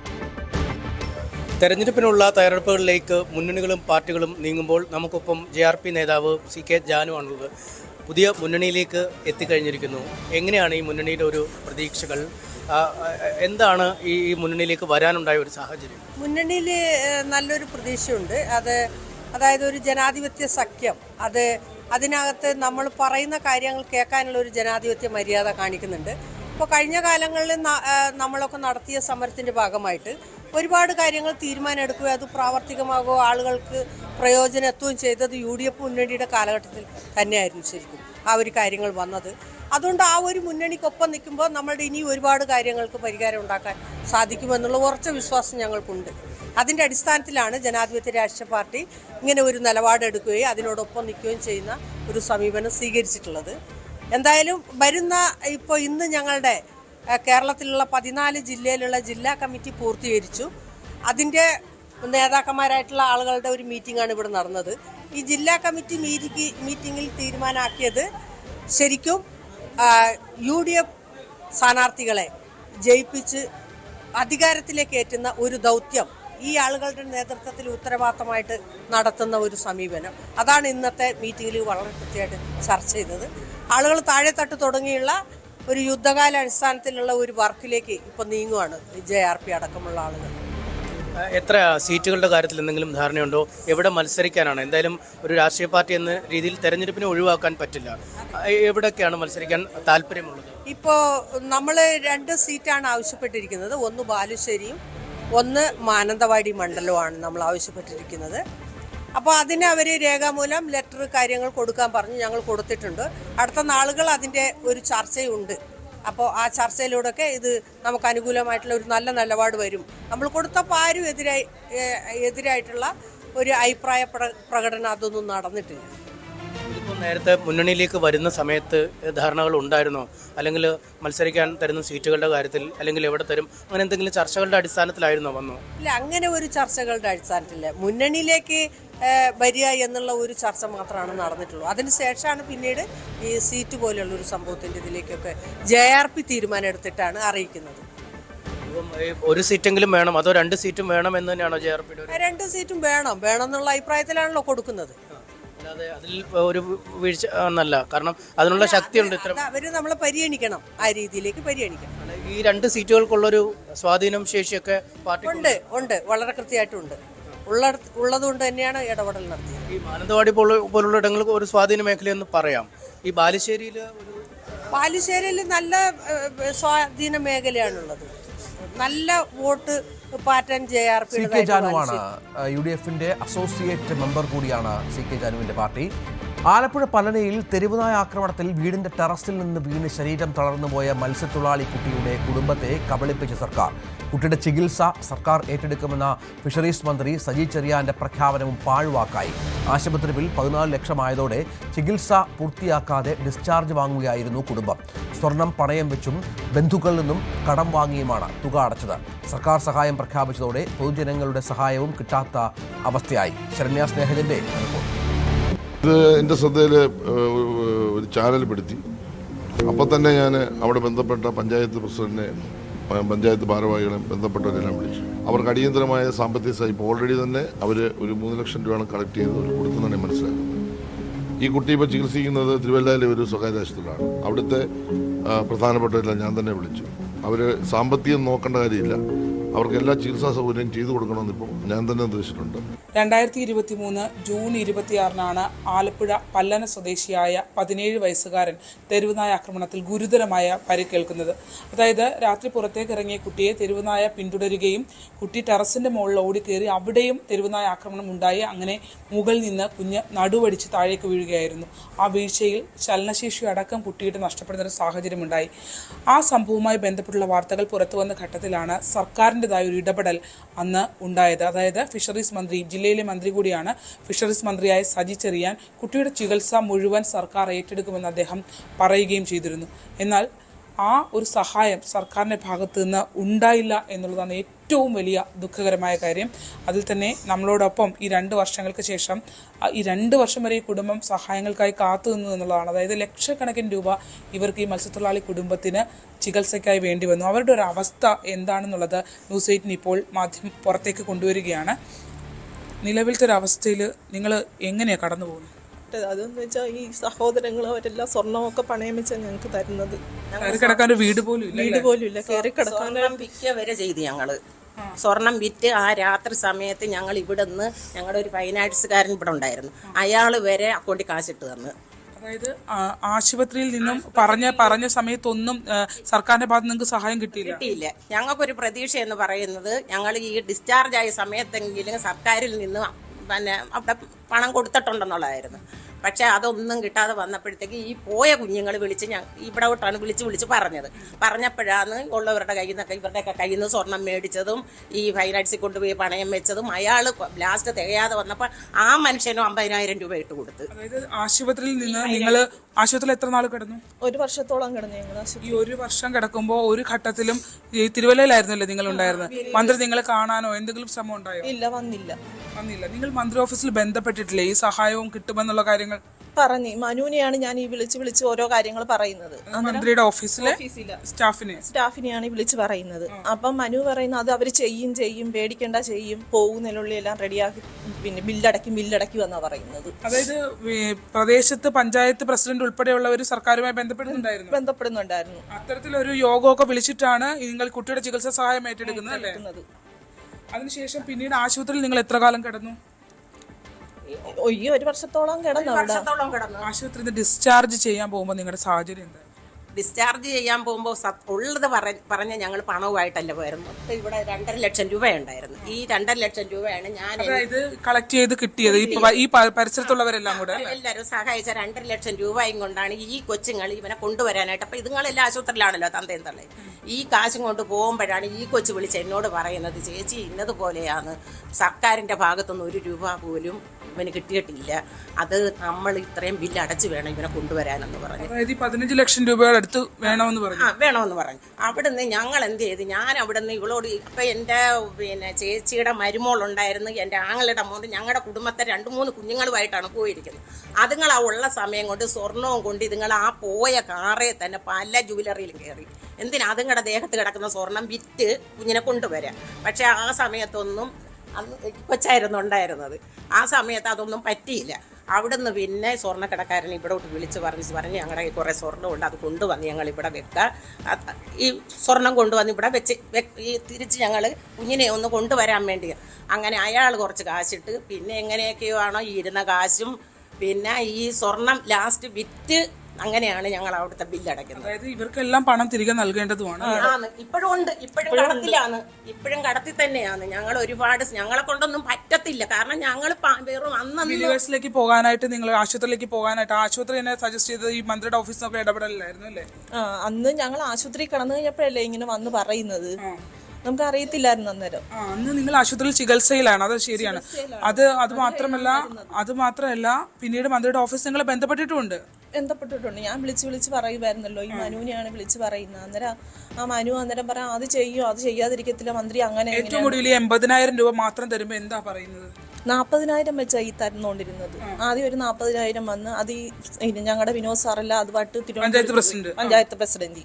പിന്നെയും വിനോദ് സാർ പഞ്ചായത്ത് പ്രസിഡന്റ് പിന്നെയും പോയി 40,000 രൂപ. അന്നേരം പറയുന്നു അവരിങ്ങനെയാ പറയുന്നത്, ഫണ്ടില്ല അങ്ങനെ ഇങ്ങനെയാണെന്നൊക്കെയായി പറയുന്നതെന്ന്. അതായത് ഫണ്ടില്ല എന്ന് പറഞ്ഞ് ഓരോ പ്രാവശ്യവും ഇവർ കാത്തിരിക്കുമ്പോൾ കുഞ്ഞ് 1 വർഷത്തോളം, അതായത് ഈ 17 വയസ്സുകാരൻ 1 വർഷത്തോളം ആശുപത്രിയിൽ കിടക്കയിൽ ഡിസ്ചാർജ് ചെയ്യാൻ കഴിയാത്ത അവസ്ഥയിലായിരുന്നു എന്നുള്ളതാണ്. ഏറ്റവും ഒടുവിൽ ആശുപത്രി അധികൃതർ കുട്ടിയെ ഡിസ്ചാർജ് ചെയ്ത് കൊണ്ട് പൊക്കോ എന്ന് ഇവരോട് പറഞ്ഞ ഘട്ടത്തിൽ വീണ്ടും ഇവർ സർക്കാരിനെ ബന്ധപ്പെട്ടു അല്ലേ? ബന്ധപ്പെട്ടപ്പോൾ ഇങ്ങനെ തന്നെയാണ് വീണ്ടും പറയുന്നത്, അത് നിങ്ങൾ കിടക്ക് കുറച്ച് ദിവസം കൂടെ കിടക്കുന്നു. അപ്പം ഞാൻ പറയോ അപ്പം പിന്നെയും ബില്ലാകുമല്ലേ കുറച്ച് ദിവസം കൂടെ കിടക്കുമ്പോഴത്തേക്ക്. അങ്ങനെ നിങ്ങൾ എത്ര നാളെ നിങ്ങൾ നീട്ടിക്കൊണ്ട് പോയിട്ടുണ്ട് ഇവരിങ്ങനെ പറഞ്ഞു?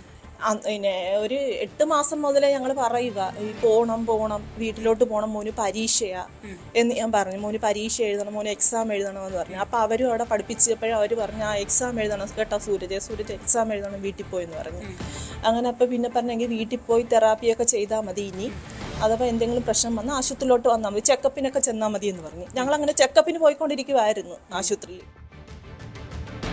ഇനി നമുക്ക് സ്വർണം വെള്ളി നിരക്കുകൾ നോക്കാം. കവിത ഗോൾഡ് ആൻഡ് ഡയമണ്ട്സ് ഇന്നത്തെ സ്വർണം വെള്ളി നിരക്കുകൾ നിങ്ങൾക്കായി സമർപ്പിച്ചത് Kavitha gold and diamonds, the versatile jewellery. സ്വർണം 22 ക്യാരറ്റ് ഗ്രാമിന് 14,355, പവന് 1,14,840. സ്വർണം 18 ക്യാരറ്റ് ഗ്രാമിന് 11,865, പവന് 94,920. വെള്ളി ഗ്രാമിന് 285, കിലോയ്ക്ക് 2,85,000. കവിത ഗോൾഡ് ആൻഡ് ഡയമണ്ട്സ് ഇന്നത്തെ സ്വർണം വെള്ളി നിരക്കുകൾ നിങ്ങൾക്കായി സമർപ്പിച്ചത് Kavitha gold and diamonds, the versatile jewellery. വാർത്താ ബുള്ളറ്റിൻ പൂർണ്ണമാവുകയാണ്. നമസ്കാരം.